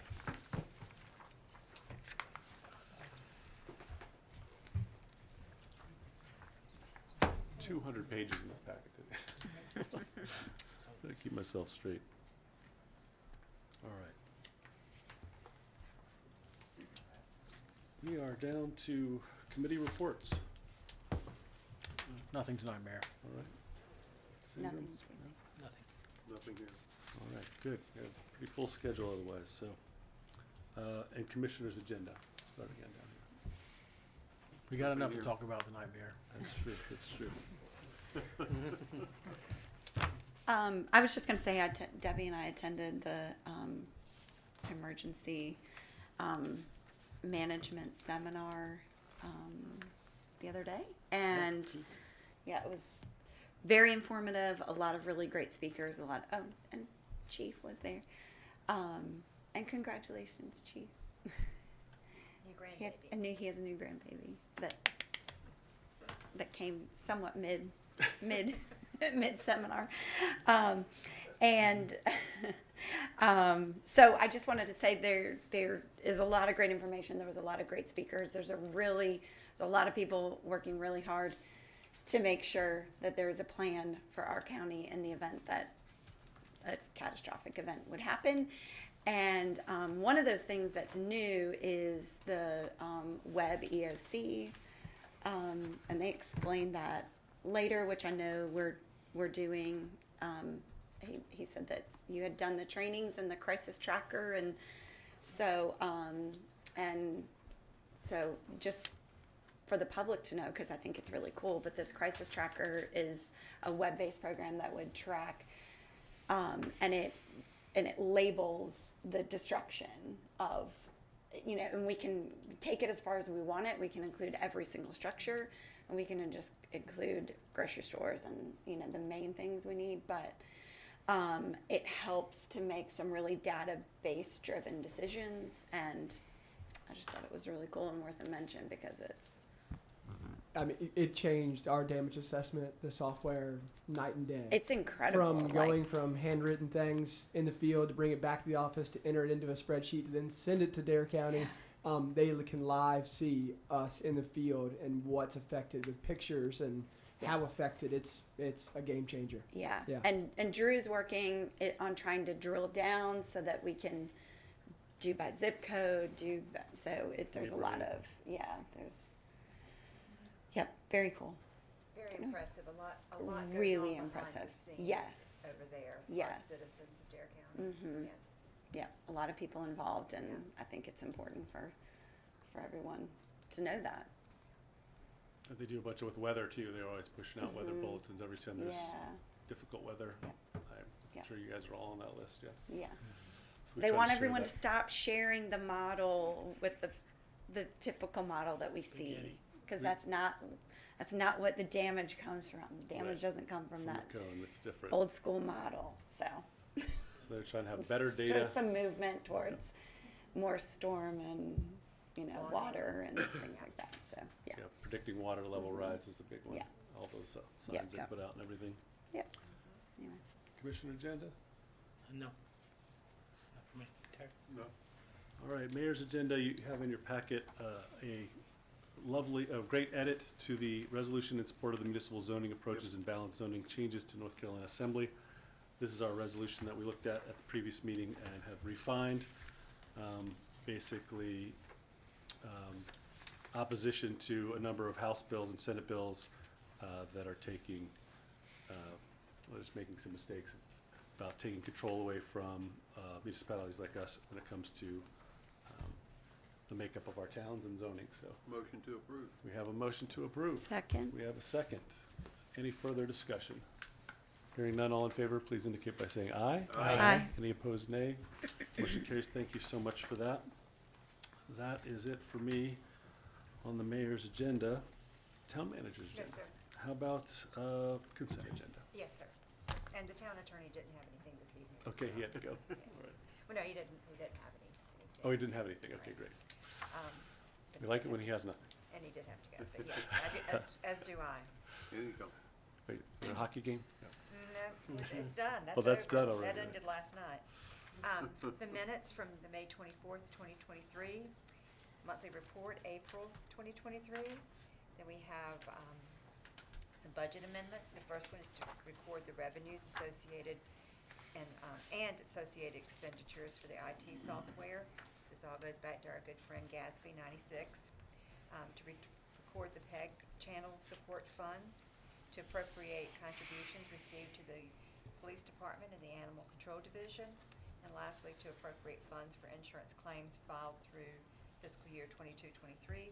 Staff recommends approval of consent agenda as presented, and the motion is in order. Motion to approve. Second. Motion and a second on the floor. Any further discussion? Hearing none, all in favor, please indicate by saying aye. Aye. Any opposed, nay? Thank Motion you. carries. Thank you. Very Have- much. Consent agenda is approved. This is our second opportunity for public comment. After this, we will go into a work session. So one more chance for public comment for everyone tough enough to hang it out this far into the meeting. Going once, going twice. All right, we'll close public comment. And I guess we don't need response to public comment, so that arrives us here at the general budget work session. Where would we like to start? Can we start with a break? Yeah. Break is a good idea. Let's take five. Break. Thank you. All right. Thank you very much. We are prepared to start anywhere you'd like. If you have no objections, I was gonna recommend we start on tab 4 and just speak to some general statistics, general data on the revenues. Is there anything you'd like to address before tab for? I mean, we can always go back. No. No, Absolutely. No tabs. So just to, Oh, wait a minute. let's just hit some of these bullets. The ad valorem rate that's recommended is 0.355. Municipal service district is the 24 cent. State and local sales tax are projected to increase 3% compared to 22-23 actuals with updated levy shared percentages. Occupancy tax, the same. The land transfer is estimated to remain at the 22-23 levels. The POW bill distribution is based on our population and the street mileage and will maintain the same. And the revenues for the general sales tax on electricity based on projected energy consumption is estimated at the same levels. And the water fund administration allegation cost is based on a ratio formula applied to the share cost. What that is the amount that the general fund charges the water fund for the services that we provide. Angela and myself is an example of that. So that's just some general highlights. As you know, from previous years and budgets that we've presented to you, we estimate our revenues. We feel that they're conservative, but we don't feel that they're overly conservative. Talk about the 3% on occupancy. How did that discussion go? I was curious. I know it's so hard to predict. It is really hard to predict. We consulted with the Visitors Bureau to see what they project. They project shoulder seasons could go down slightly, but strong summers. So even if we see lower numbers, higher prices Higher prices offset it. the Yeah. lower numbers that we're seeing. We might end up so- with less people, but they're still going to pay more. But they're paying more, Yeah, right? okay. That makes sense.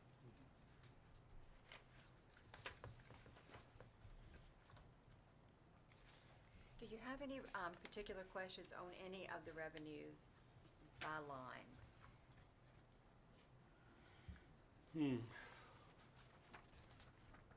The land transfer tax, they think will be flat, same difference, like less transfers but at higher dollars? Correct. It's really hard to predict, That's a though. tough one, because it could drop off a cliff, no? Maybe? Don't see the cliff dropping. Okay, all right. But, yeah, it's, I don't know how you decide these things, that's a tough one. Yep, This is always gonna be somewhere people want to be. that's true. I just think about the cost to borrow and all that sort of thing. Where things were not turning over as much, but you're right, I think the volume is still up, right? It hasn't really changed on the volume side. Yeah.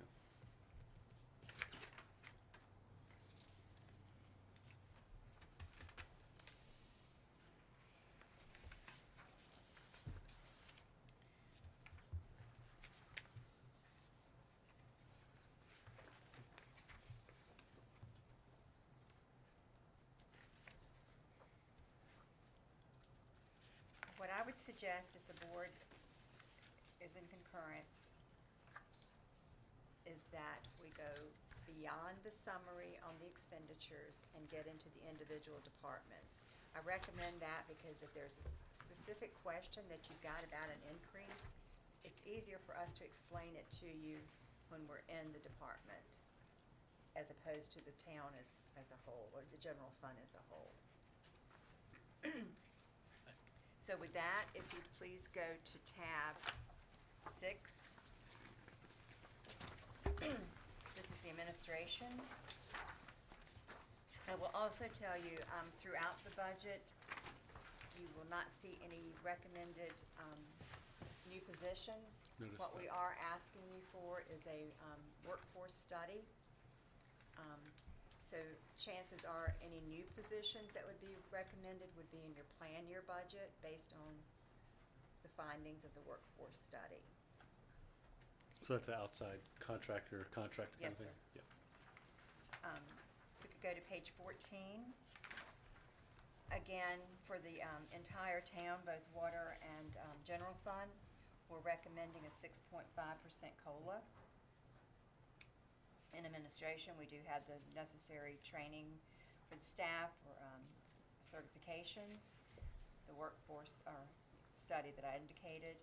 This is a municipal election year, so there is a cost for the municipal election. And we're continuing to fund, or recommending to continue to fund 4th of July, Christmas at the Town Hall, Ice Cream Social, Trash to Tax, Beaconsfield events, and other, and the CAC Commission is included in those events. That's under the operations line item, yeah? Yes, sir, that would be, and all of that is an admin with a portion of the cost for the water fund in their admin budget. Mhm.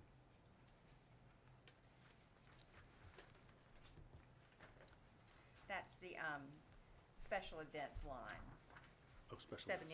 79,000. Gotcha, there it is. And as all of you have seen, our events over at Aviation Park have just been so successful. It's just so beautiful, especially at Christmas. Yeah. And now we have the increased parking, which would definitely come in handy for our First Flight markets, which are going to be starting very soon this month.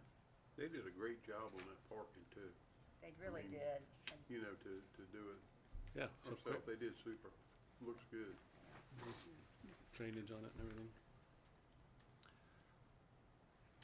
I was gonna say before you moved on from this, so would you break out personnel on the second page and go, but well, what I was hoping you'd speak to is when I went department by department, I know we've got a COLA and we've got some costs with healthcare that went up. But the difference between between the previous budget and this year's budget is a bigger increase in some departments than others. Is that usually merit raises and things like that, or Well, what else goes into that? It's the various things. It could be merits. It also could be turnover. If you've had a long-time employee that's retired, for example, and you're filling that position would not be filled at that same Right, level. you might go the other way. You might go the other way. Right, some are lower because they've and got then new depending on employees. What else you're filling. Yeah. So that's generally those two factors, merits And different level. and different levels. That makes sense. With attrition. Which line is the budget item for that workforce manpower study? That would be a contracted services, and let's see. That's the next 16, the top. 16, contracted services, yes, with a portion, that is where It is. with a portion is also in the water fund. Yes. So it's kind of broken up. Did you say it was or wasn't? Seems that, not that. It's not that bad, yeah. Not much, no. The county's was 3 times that, wasn't it? No. They have a lot more employees though. Oh, yeah. They have a lot more employees. Did they have a workforce study, or are you thinking about their salary? Oh, maybe I was mixing up with benefits salary. and salary That's a little expenses? different then, yeah. Yes, sir. Okay. And that's something that the board would be looking at. When's the last time we did a salary study here? Been a little while. It's been a little while, but we've been maintaining our levels. In other words, our salary study, the last salary study did a really good job of making sure that our departments have the opportunity for people to have career development advances. So not just the opportunity for a merit increase, but as you increase whatever the trade is that you're working, whatever department, as you increase your ability to do your job better through certifications and various trainings, you're also able to move up the ladder. It's good for retention and getting people a little extra pay. Yeah, and that was very difficult during COVID. Is that, Especially, I'm sorry, go ahead. I would just say it was very difficult. Is that why let me make sure I've got the right one, 54,500. Is that why that is higher? Is that where that cost is? I actually want to correct you. Contracted? It's in professional services. Under contracted services? The cost of that study? I'm sorry, We're sorry. I jumped back to page 10. No, I was wrong. The workforce study is in professional services. Okay. That's in the, that is the 29,605. That's the first line under operations. Okay. And then the additional part of that would be in the water fund. Contracted services is, I'm sorry. that wasn't your question though. What was your question? I'm sorry. Well, I jumped back a couple pages there. I saw an increase in that, and I was just curious as to why. It was about I think a 20% increase. Am I reading that right? Which I'm line sorry, are we I looking didn't. 54, 5,000, page 10. Tell me what it's called. Contracted services. On page 10? 10. 16. 10? Yeah, I jumped back to 10. That's Page 10. So that's, as a whole, that's all the departments, so we'll get to specifically how that is increasing Okay. when we get to each individual department. They all flow Okay. into that one from the other I- department. Right. pages. Yeah, I just, when y'all started talking about contracted services, I went back to wanting to that's- know why. That's the top one. Okay, I got you. Okay. So some of it's in admin, but some of the other is other Well, the departments. 20% just stuck out to me. No, the increase.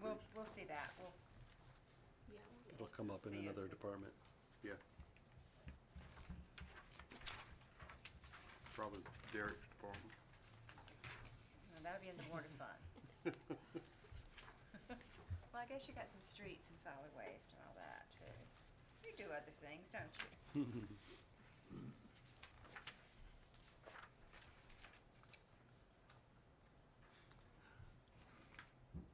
Our videotaping was only $200 this year.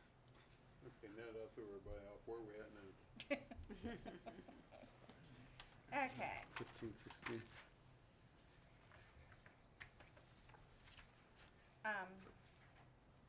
Your partnerships, you know what your partnerships are. I do know that you got a request from, Room at the end. Room at the End. And I think they had requested that you discuss it at your budget work session. And what have we done in the past there? Well, that has not been a request before. In the past, oh, Or okay. that has been approved. It has been requested, but it has not been approved by the board. The board, typically now, the partnerships that you're with, they, on an annual basis, report back to you how your contribution, your partnership, your monies were spent that had a direct effect on citizens of the town of Killable Hills. So I think that's what you've got to ask yourself at any time you're looking at partnering. Are we really partnering?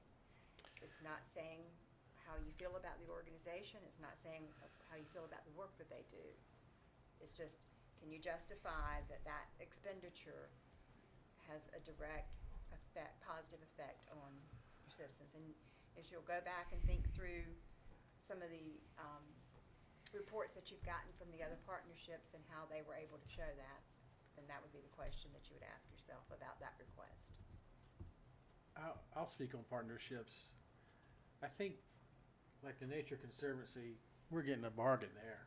Look how much of our land they manage for us.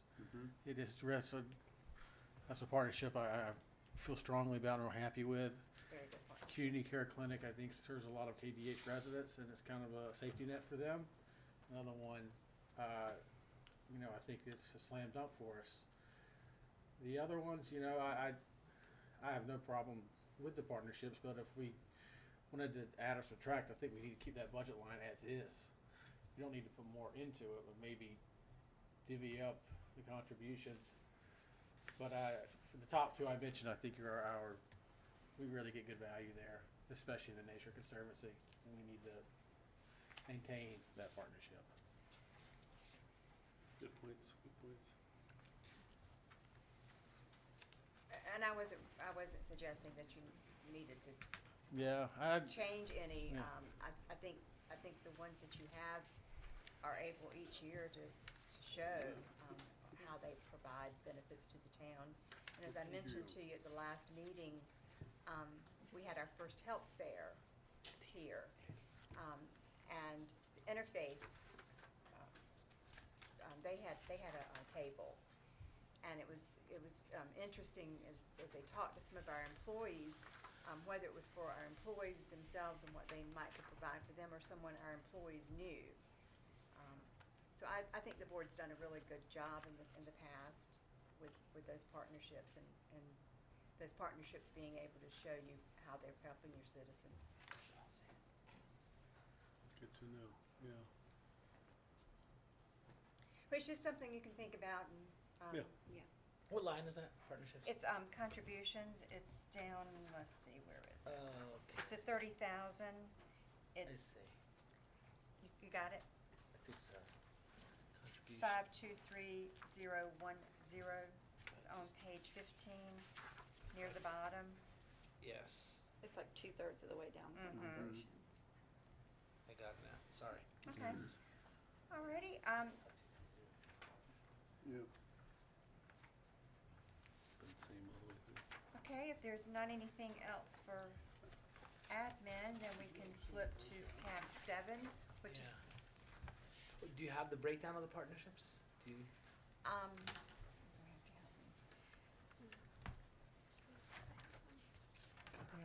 5,000 for, 5,000 for the YMCA, Community Card Clinic of Dare, 10,000, Interfaith Community Outreach is 10,000, Nags Head Woods Ecological Preserve is 5,000.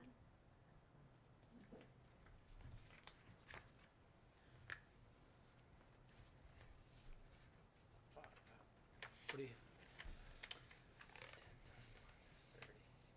Marinate on that for a minute.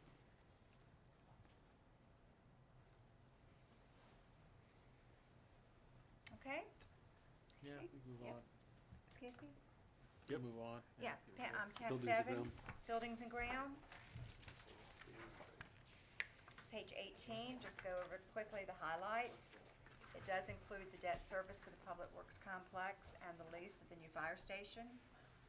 Just some, general capital outlay, 30,000 for the gate improvement at the Public Works Complex.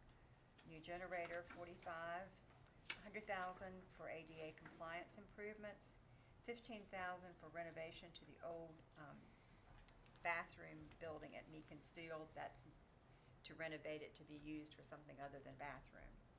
And 76,000 for aviation park renovations, and we'll go through those a little more in depth as we flip. There's 100,000 for the shoreline capital reserve, and also for the recreation reserve, and then a new pickup truck. So if you'll go to page 21, you'll see the description of the capital. And the breakdown of aviation park improvements. Quick question. Mm-hmm.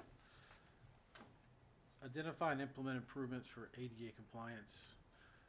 Where do we have ADA opportunities now that need investment? It's from the assessment that was done on the town. Charlene, do you want to speak to that particularly? I know you were very involved with. Yes, we're still going through that assessment. There are surveys out there for people to give us input on certain directions. It also takes into account streets, sidewalks, all of our buildings, all of our parks, beach accesses. And so what we do, when we do find things, we go ahead and fix them. But once we're done with the assessment, we'll come up with a transition plan, because there's no way we can do all of that that would need to be done.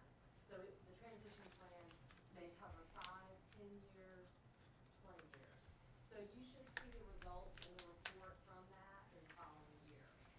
But we've been working on that all year. But we'll probably identify $1 million worth of work, and we're gonna do 100,000 of it this year, yeah. Yeah, it's not cheap to get all that stuff up to snuff. Well, I think back to our Ocean Atlantic, what we did for the ADA beach access and how wonderfully that's been used and utilized. We've made some awfully good investments there and really done a lot of good, and so something to get excited about.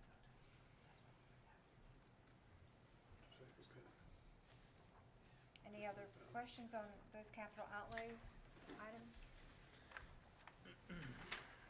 Hockey rink. I know, we got it.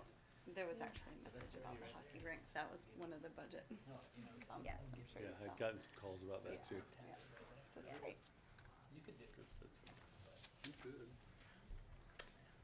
In fact, everything on that, that was the only comment in our portal. I know. Yeah, how about that? I'm not even a resident.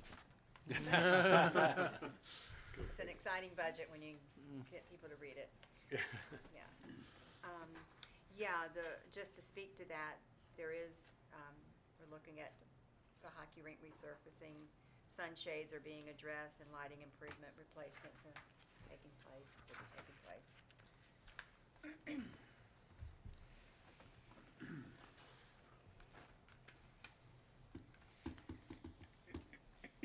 But as Commissioner Gray alluded to about the parking lot and how good that does, this division really does an awesome job of how well our campuses, how well they look, and all that they keep up with the parks. It's a lot of area.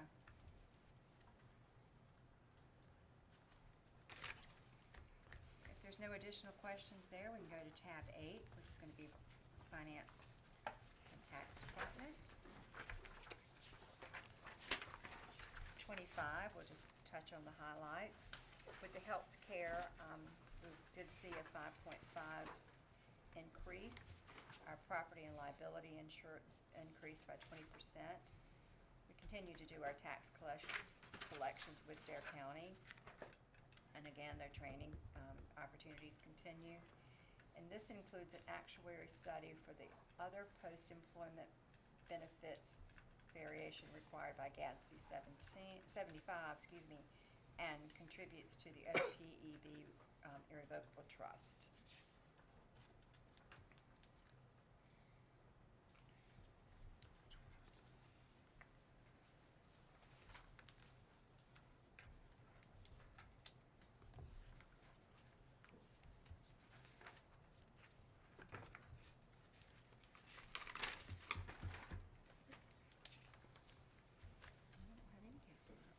There's no requested capital in finance.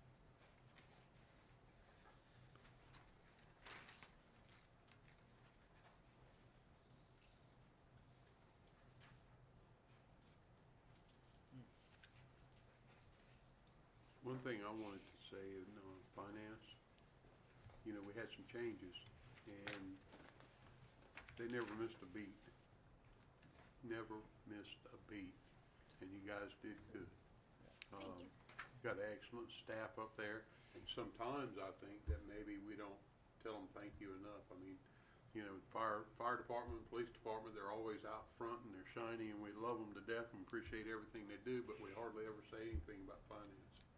They do a great job. They do, absolutely, and you're right, they didn't miss a beat. No, never did. Yeah. Never do, never have. 30 plus years of winning awards. Absolutely, yes. A subdivision of finance is the MIS division. That's gonna be your next tab, and then page 28. This includes all current maintenance contracts, license for townwide systems and software.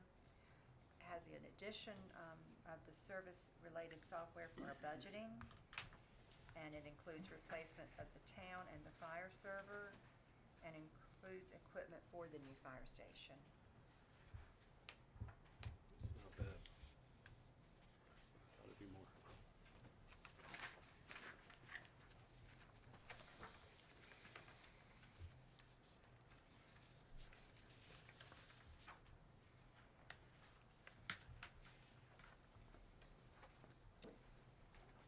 other, division of finance is on tab 10, fleet maintenance.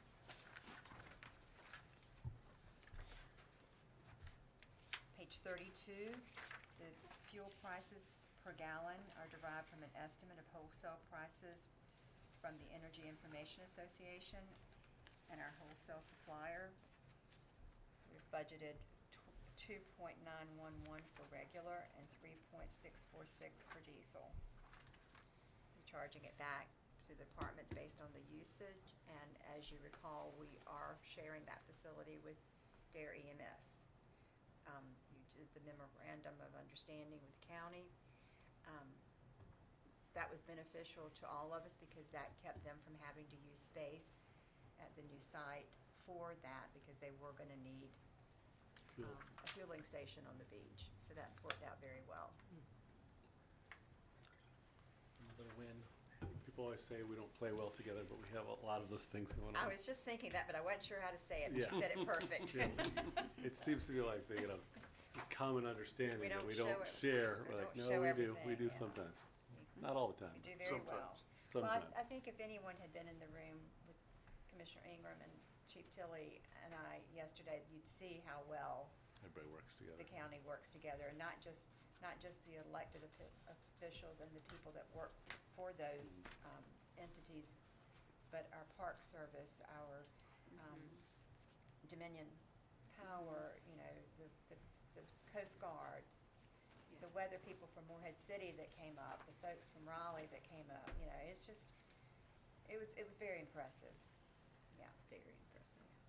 Side note, I was interviewed by a fellow doing his doctorate on COVID response, and he was telling me that his initial research is so interesting to a lot of other people that he's had people say that he expects that when it's published, he'll be out speaking and talking about how well Dare County Collaboration. yeah. collaborated on compared to other places, it was head and shoulders. There were other places where it was a complete show, as it were. Yeah. And so it was interesting to see his perspective, having kind of looked at it across the nation and across the state, that we really stood out that way. And, I was telling him in the interview that I credited a lot to the emergency management. I did the same, yes. It's weird to have a benefit from being in Hurricane Alley, right? But it really is because of Ash Wednesday and because of everything that came after that we collaborate so well. And then during COVID, it just made everything stronger because Right. we had all those meetings and everybody. Well, it's kind of like going back to the water plan that you just spoke to. You don't like to think about it happening, but if it does, we've got the plan. The same thing happened with COVID because Dare County has used that group of You just the called it senior up. Yeah. leaders and have used it in other situations, which has been weather related. It still fits. Yep. For for a health issue. So, Right, and where other people were fighting with each other, we were, the Bayers and all the folks, all the different departments, the PIOs all worked together Right, during exactly. COVID and came up with great ways to work. They all did better because they were working together. Right. Where other places were fighting like cats and dogs.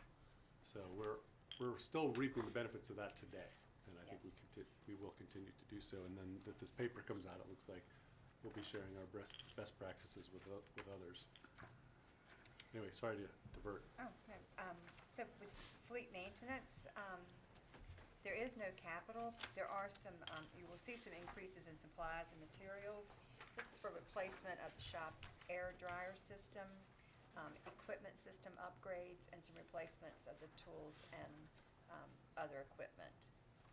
But it fell under the threshold of capital, so it's all within your operations.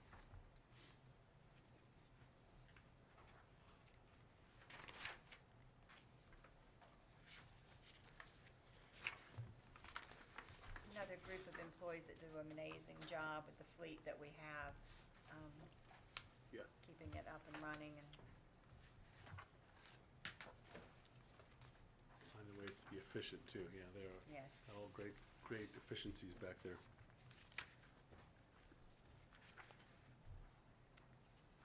Our next department is planning and development.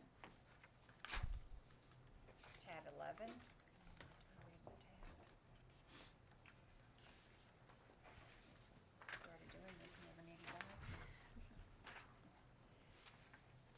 36 is your highlights, includes updates to the shoreline access plan and the recreation facility plan, and purchasing a couple of new pickup trucks. The capital outlay is simply the lease and the excise tax on those vehicles.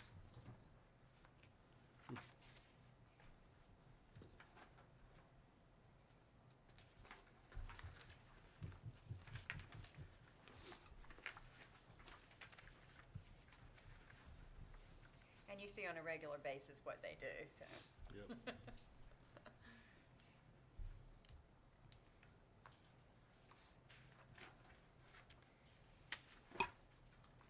They do pretty good work.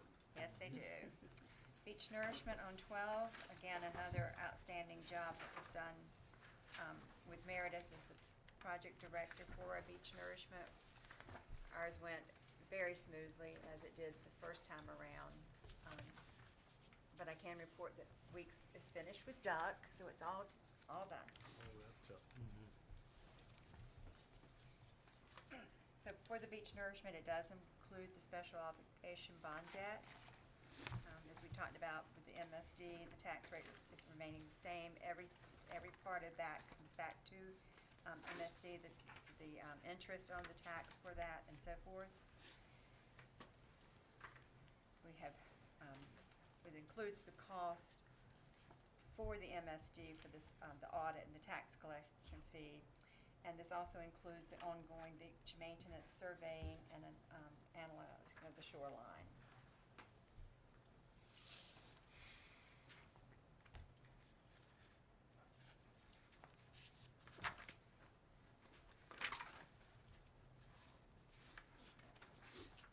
If we could, we can now go to tab 13, which is our police and animal control. Page 45, our highlights, we have the mandatory funding of law enforcement separation allowance for 2 retiring police officers. It includes the necessary training, maintenance of current certifications, and required development, placing 5 vehicles, and it includes the purchase of speed monitoring and reporting signs. I do not like that. I know. So, I'll just tell you, I don't like it. I don't think we need to do it, and I won't say any more about it, because I know I'm not carrying any weight. We've all had minority opinions somewhere along the line. Yeah, so, I can't see spending $21,000 for that. That's what we're great for. We agreeably disagree. That's right. Along with, what Mayor Gray was just, excuse me, what Commissioner Gray, you were at one time. I was, at one time. Welcome back in. On page Might be 48, again. also includes the lease purchasing for the vehicles and the excise tax on those vehicles.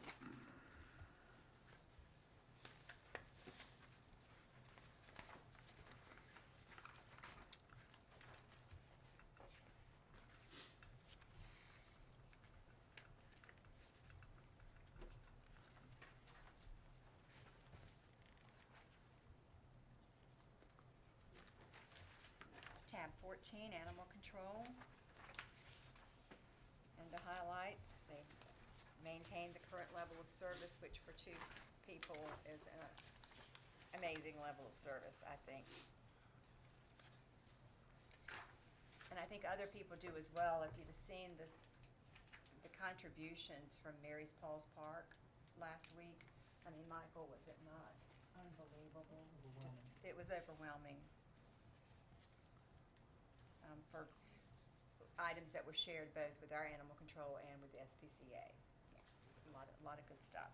Well, I can tell you, our animal control does a great job. They do. And, every time I've ever interacted with them, they've been fantastic. Same. And if they're out, the police will come. Because they came and got a little lost dog from my house not that long ago. Yeah.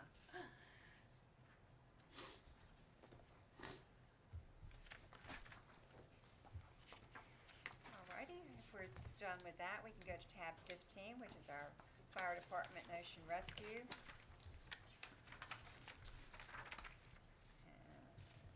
And 55 is some highlights on the fire station.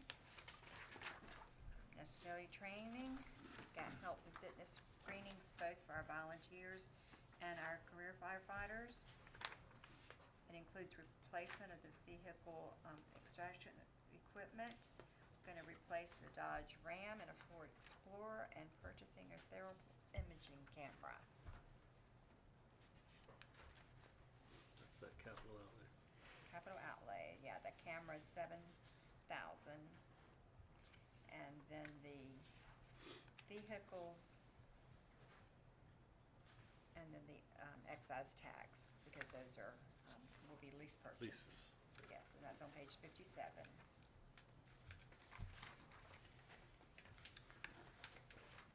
Debbie, quick question, not Yes, sir. specific to this section, but are all the town cars, trucks, street vehicles leased, or do we own any of them?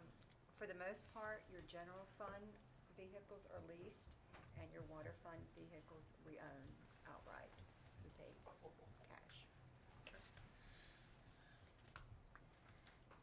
That's usually to do with like mileage and depreciation, and there's some math that goes into that. And following, we have a schedule, but we also depend a lot on our fleet maintenance, to advise the finance director of when it's becoming, even if the mileage is relatively low, but where they're becoming more costly to try To to, maintain. you're losing the time of them on, actually out there doing what they're supposed to be doing, and a lot of time and money being spent back there. Right. So, The graphs cross at a certain a point. lot of factors. And Swap it out.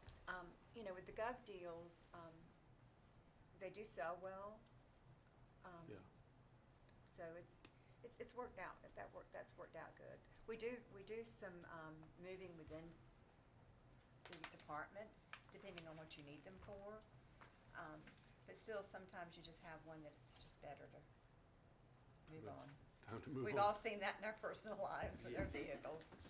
Yes. Is the town looking at electric as like an option, and is there We are benefits from? looking at various things with that, with the studying, and with, charging stations. Charlene is working, Charlene, where is he from? The gentleman with the, Special Studies Institute. Yes. Yes, working on some technical assistance. resiliency. Oh, good, yeah. Are there grants for Yeah, to change your it's- fleet over to electric and things like that? Not to change your fleet, there may Yeah. be, there's some grants maybe for some charging stations and, That'd be neat. That'd be neat. yeah, All the incentives that exist, right? right. But yes, sir, Looking at that, always looking at that. yes, sir. Super. Big supporter of that.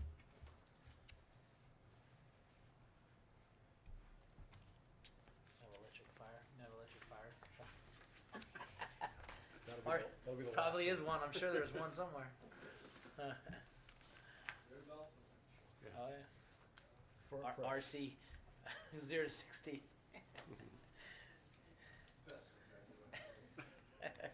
Okay, our ocean rescue includes funding to maintain the present level of service at 21 stands. We have increased our starting salary for our lifeguards to $18. Trying very hard to be competitive, but we do have a lot of lifeguards that come back. Dave's done a really good job. He does a really good job recruiting our guards. Replacing a Dodge Crew Cab pickup and purchasing a jet ski.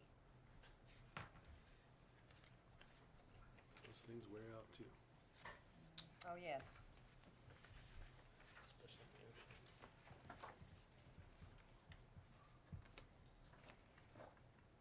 See that capital on page 61, the leasing and excise tax, and then the jet ski.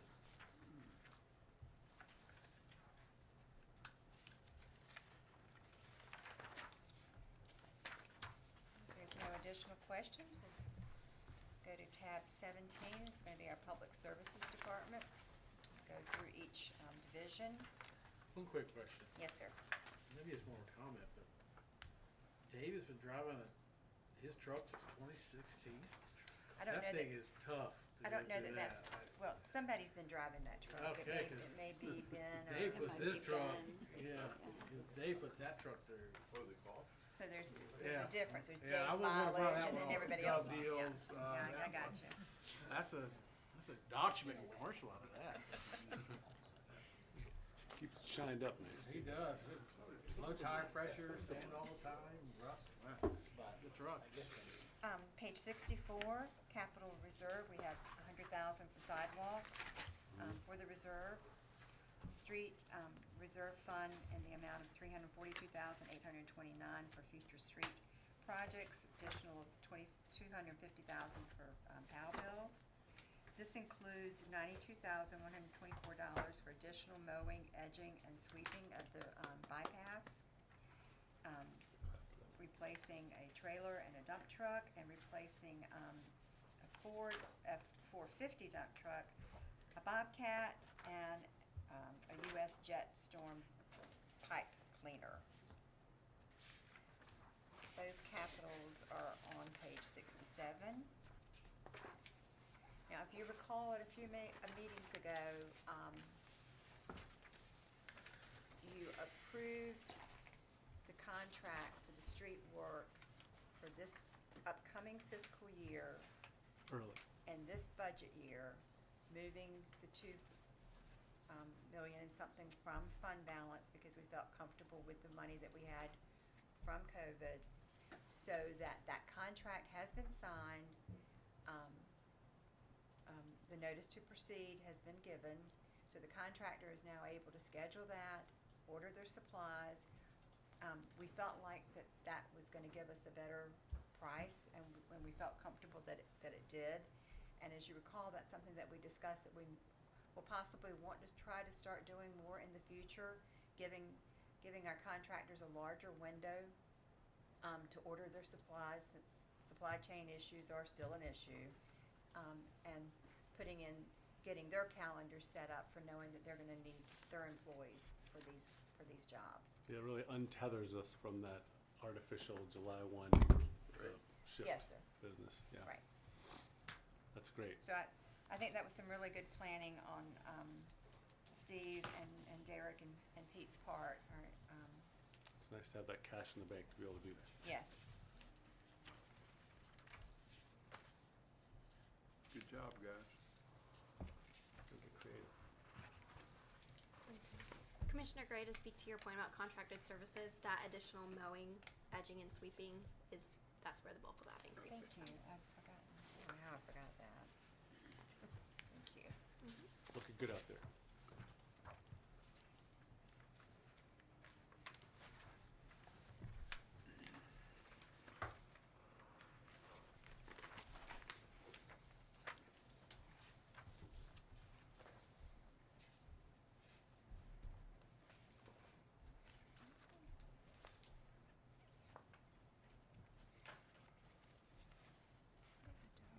Where's my slide list?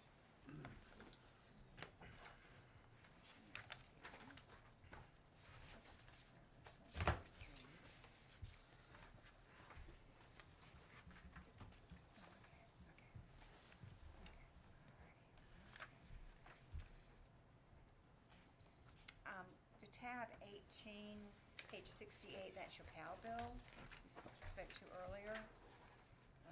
The 250 is capital outlay for the street construction, and then you've got your supplies and materials and professional services for the other 22,000. Pretty straightforward.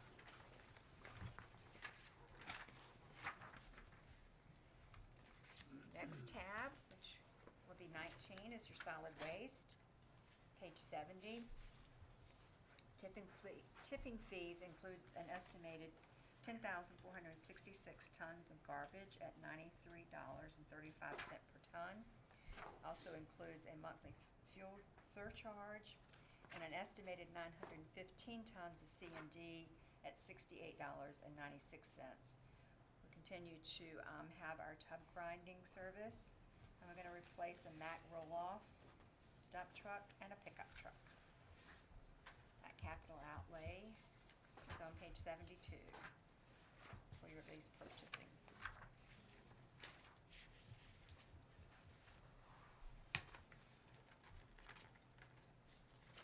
I was reminded during COVID how much the tipping fees went up, that was it a 2020?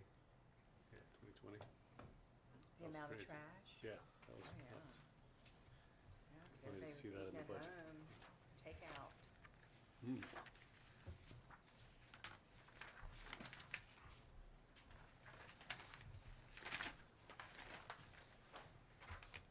That concludes the general fund.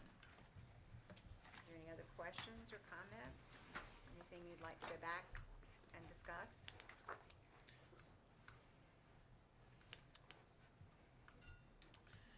No, I think I got it. I think the tricky things in my mind are always those big chunks that moved around, and I never really know where they are. But I know we had COVID money that came in, went to pay another thing, and then it That- increased our, we spent some of it on capital, on streets, and then we upped our reserve, there you go, couldn't think of the word.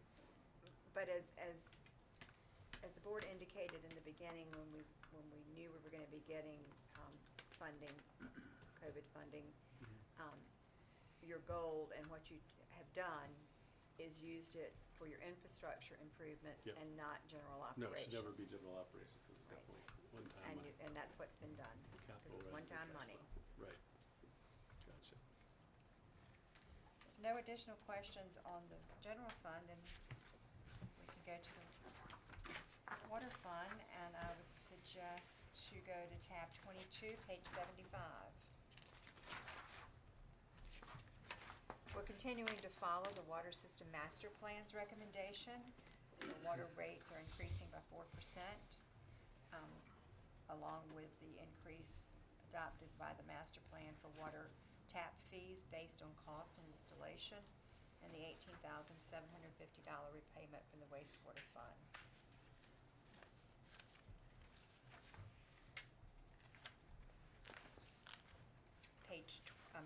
Tab 24.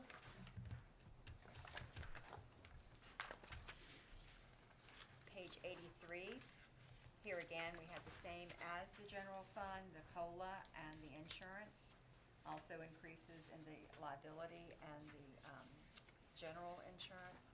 And that cost allocation that I've referenced in the general fund is shown in the water admin. Good question. Yes, sir? Page 76, the taps and connections lines. For this year, we had budgeted 50,000, and the actuals show 130,000. I know that tap fees have gone up.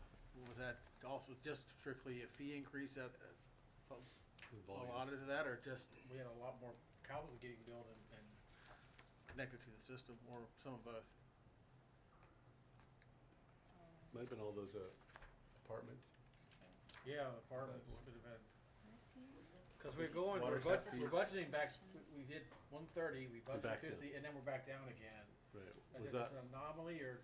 was that the big, yeah, because I know there was discussion of, how much those fees were. That was a big project. I don't know what the number was. Single-family dwellings were steady. Through the roof, yeah. And a couple big multifamily projects and combination of that. Yeah, yeah. I can't remember. It was on the real estate, O-Barge report, 89 permits or whatever. And when you said they've been steady. They've been steady. New single family and multifamily. See it just right down the street right here. Yeah. Sixth Avenue, got 8 of them. And right north of Eden Street, Eden, Palmetto, Palmetto. Oh, yeah. all those lots, they're almost done. Water That was a- Oaks. Water Oaks. So it's- Water Oak, yeah, Water. subdivision. Yeah, a whole lot. It's been steady. Yeah, there'll never be too much supply when it comes to housing, right? Never. Okay, we go to the water plant.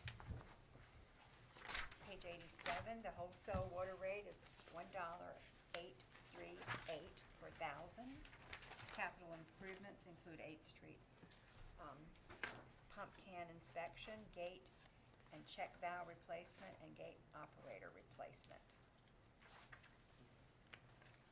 That breakdown is on 89.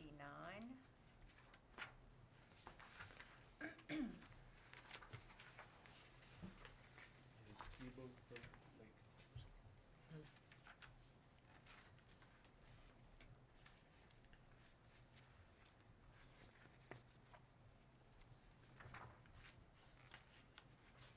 I think I've commented before to the board, but I'd just like to state it again.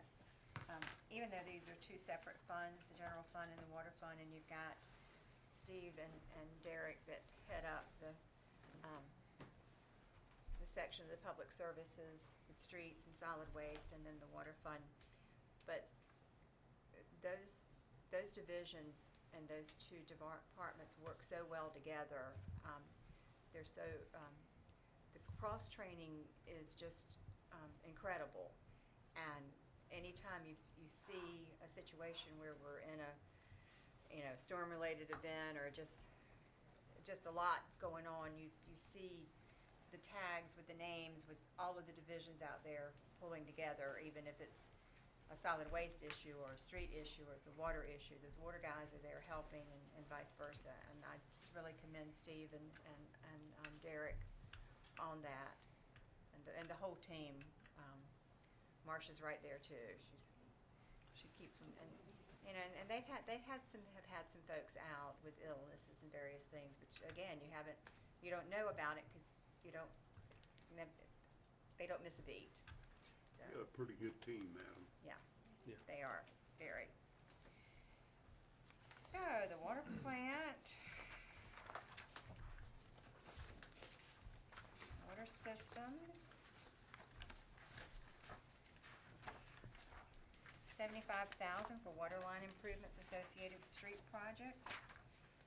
A Cotteridge check valve meter gasket, and $130,000 to USA meters for meter installations. Just a side note, when we did the water deal earlier, 81 miles of pipe. Wow. That's a lot. That's how much pipe we got, 81 miles of pipe. Mm-hmm. Yeah. 60 miles of street. Wow. Sometimes the water line goes out the street. That's a lot. And that's what it did. Wow. Isn't that something? It really is. It's amazing. It just boggles your mind. You know where every asbestos one is and every. He does. Good system. Yeah. Bill Waterfield knows where every inch of it is located. Yeah. Encyclopedic knowledge there. Back of the hand stuff.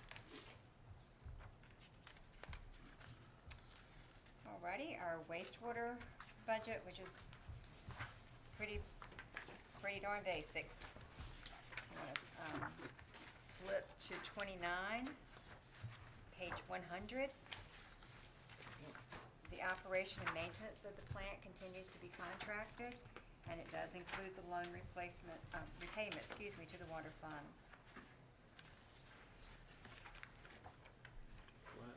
Flat budget.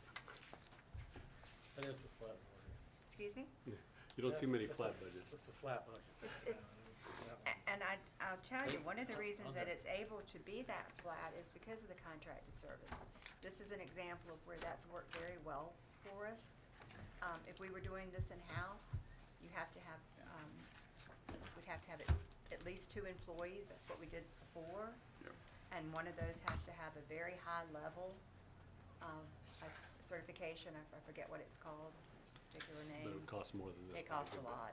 Whereas with the contracted services, they have that level, but they're able to do, Spread it all Spread around. it out And we all locked these around. prices in a while back. right. Yeah, so they're staying steady. So, yeah, that's worked very well for us.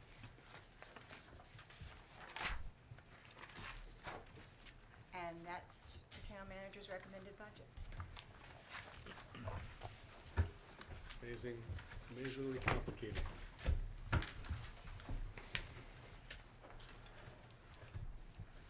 questions, comments? This is a big picture one. You know, I spent 11 years on the school board, and they do a great job with their budget. They've had great finance people there over the years. And one of the things that spoiled me over there was that really they kept all the capital really separate from, like, the budget. You've got the capital mixed in with everything.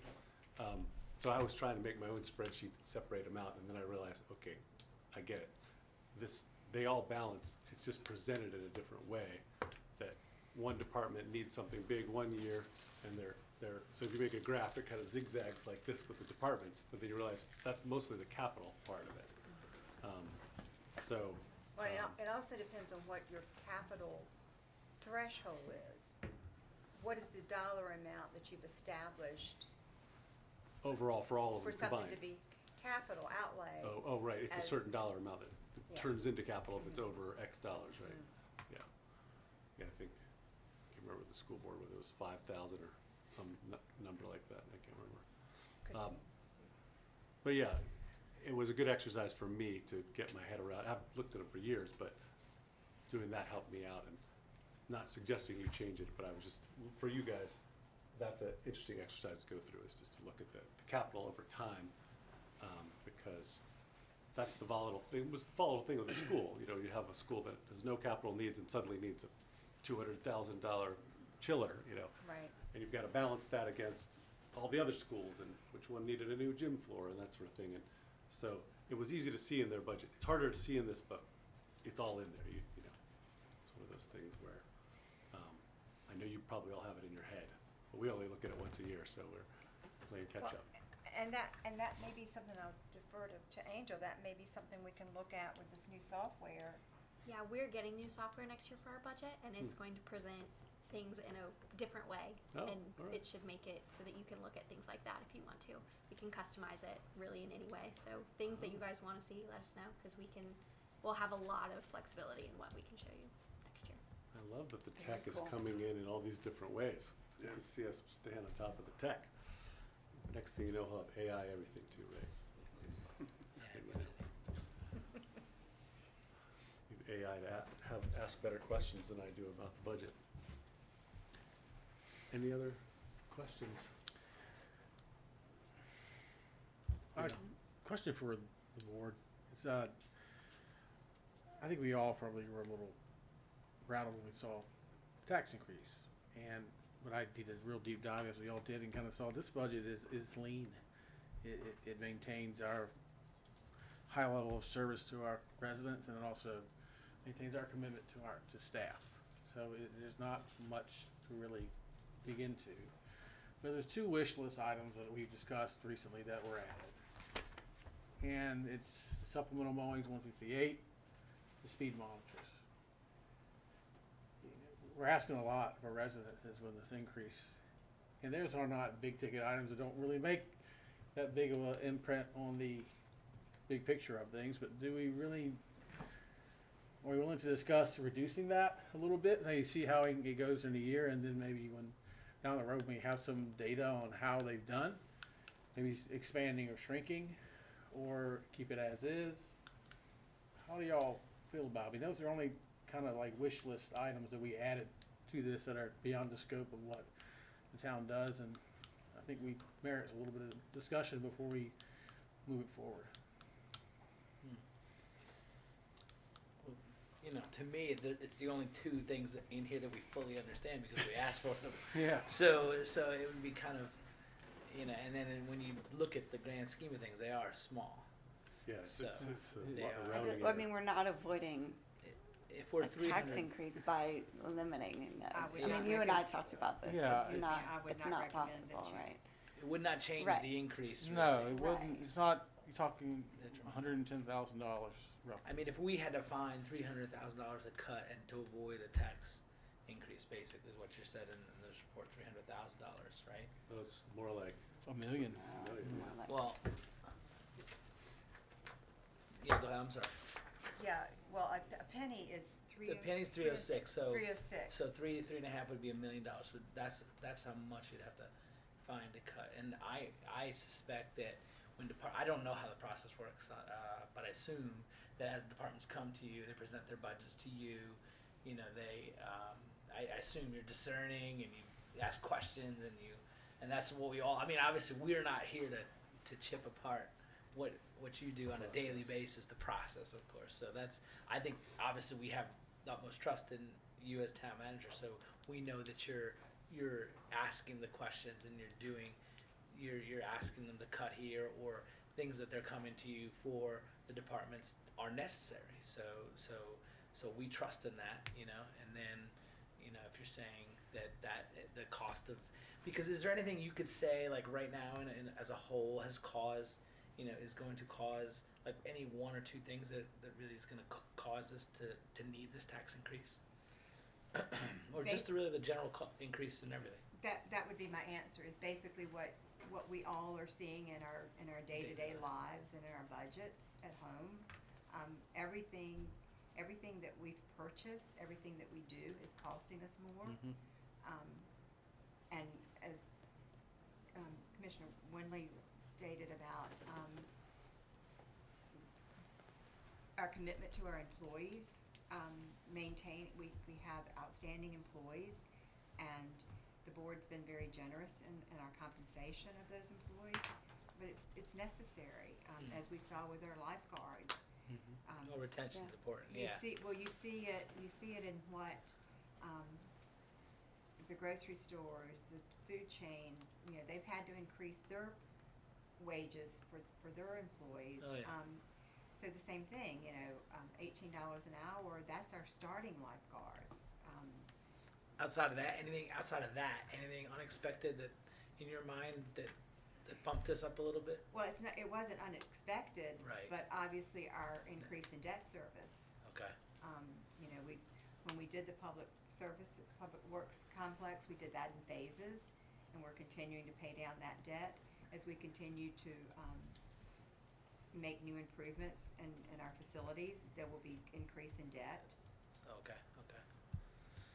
Makes sense. Because that's, I mean, in the end, like, you know, with the limited amount of knowledge we have and resources we have, you know, we're looking to try to understand and obviously be this good stewards of the money for the taxpayers. So. Well, and the other thing, Commissioner, that we saw is, you know, you will be adopting the fiscal year 23-24 budget, but also in here is a plan year 24-25.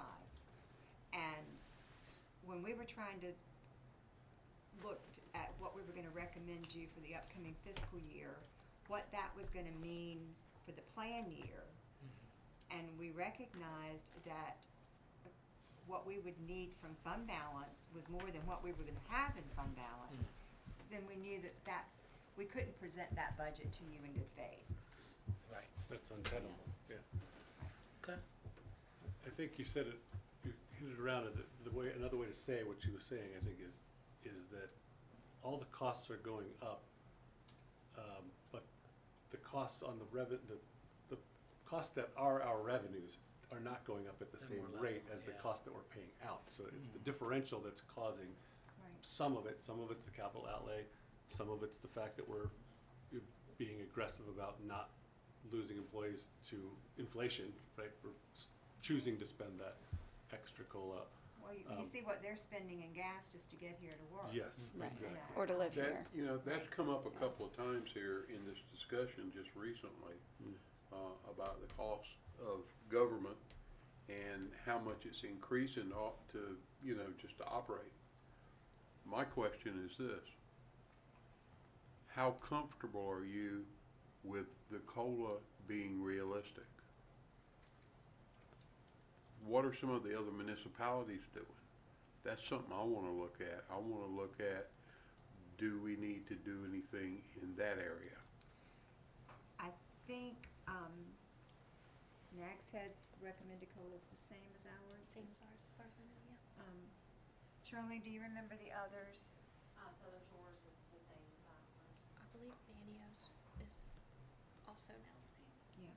Close to it. There's a lot of discussion with that. Once That's again, where I'm gonna be looking. We do communicate. Yeah. I think the counties was less, Was but less. they just recently did the pay study. Right, they did the pay study and that enabled them to be able to do that, but, you know, like you said, we've got employees that drive here, you know, and the cost for that is going up too, and just the groceries and stuff like that, so I just wanna make sure that we're doing a accurate COLA. You know, that it's somewhere close to what the cost of living actually is, so. Would you, I'll let you explain how you guys do the formula on Did you see the different numbers you use. CPI this month is So we use the 4%. CPI, we use the Consumer Price Index, and it changes every month. I haven't seen what this month's is, but using that, we think that we are on par with that. May was only up 4%. It was the lowest since 2020 Yeah, it's or actually been something. it's decreasing Decreasing, slightly. which is good news. Yeah. But it's decreasing for everything but rent and Right, yeah. something, was one other thing. Then you gotta gotta break up the figure, categories. then you gotta figure in Yeah. the 18% increase here in this area. Yeah, Right. you know, like, You know, because cost of living's higher here, sure. so. That's true. Different here. Yeah, Well, we thank you for the hard work on it and for taking the time to walk us through it patiently. And we'll have a little more time to stew on it and shoot emails around and Well, see thank if you for anything the, else for comes the up. guidance from the board, and as always, I thank the department heads and their staff, and, most definitely the finance department. The assistant town manager, she's worked very diligently on this as well. That was an extra bonus that finance got when we stole her from them. She worked with them very closely again this year on it. I appreciate that. So, the plan, would be at your next meeting. mhm, We'll have the budget ordinances prepared for you to adopt. correct. Any changes that you see that you want to discuss between now and then, please do let us know. If not, the budget ordinance that you see here would be what would be presented. All right. So, thank you very much. Thank you. Thank you. Thank you. I believe that leaves us to one motion. Motion to adjourn. I hear it. Is there a second? I'll second it. All in favor? Aye. Aye. We're adjourned. Thank you.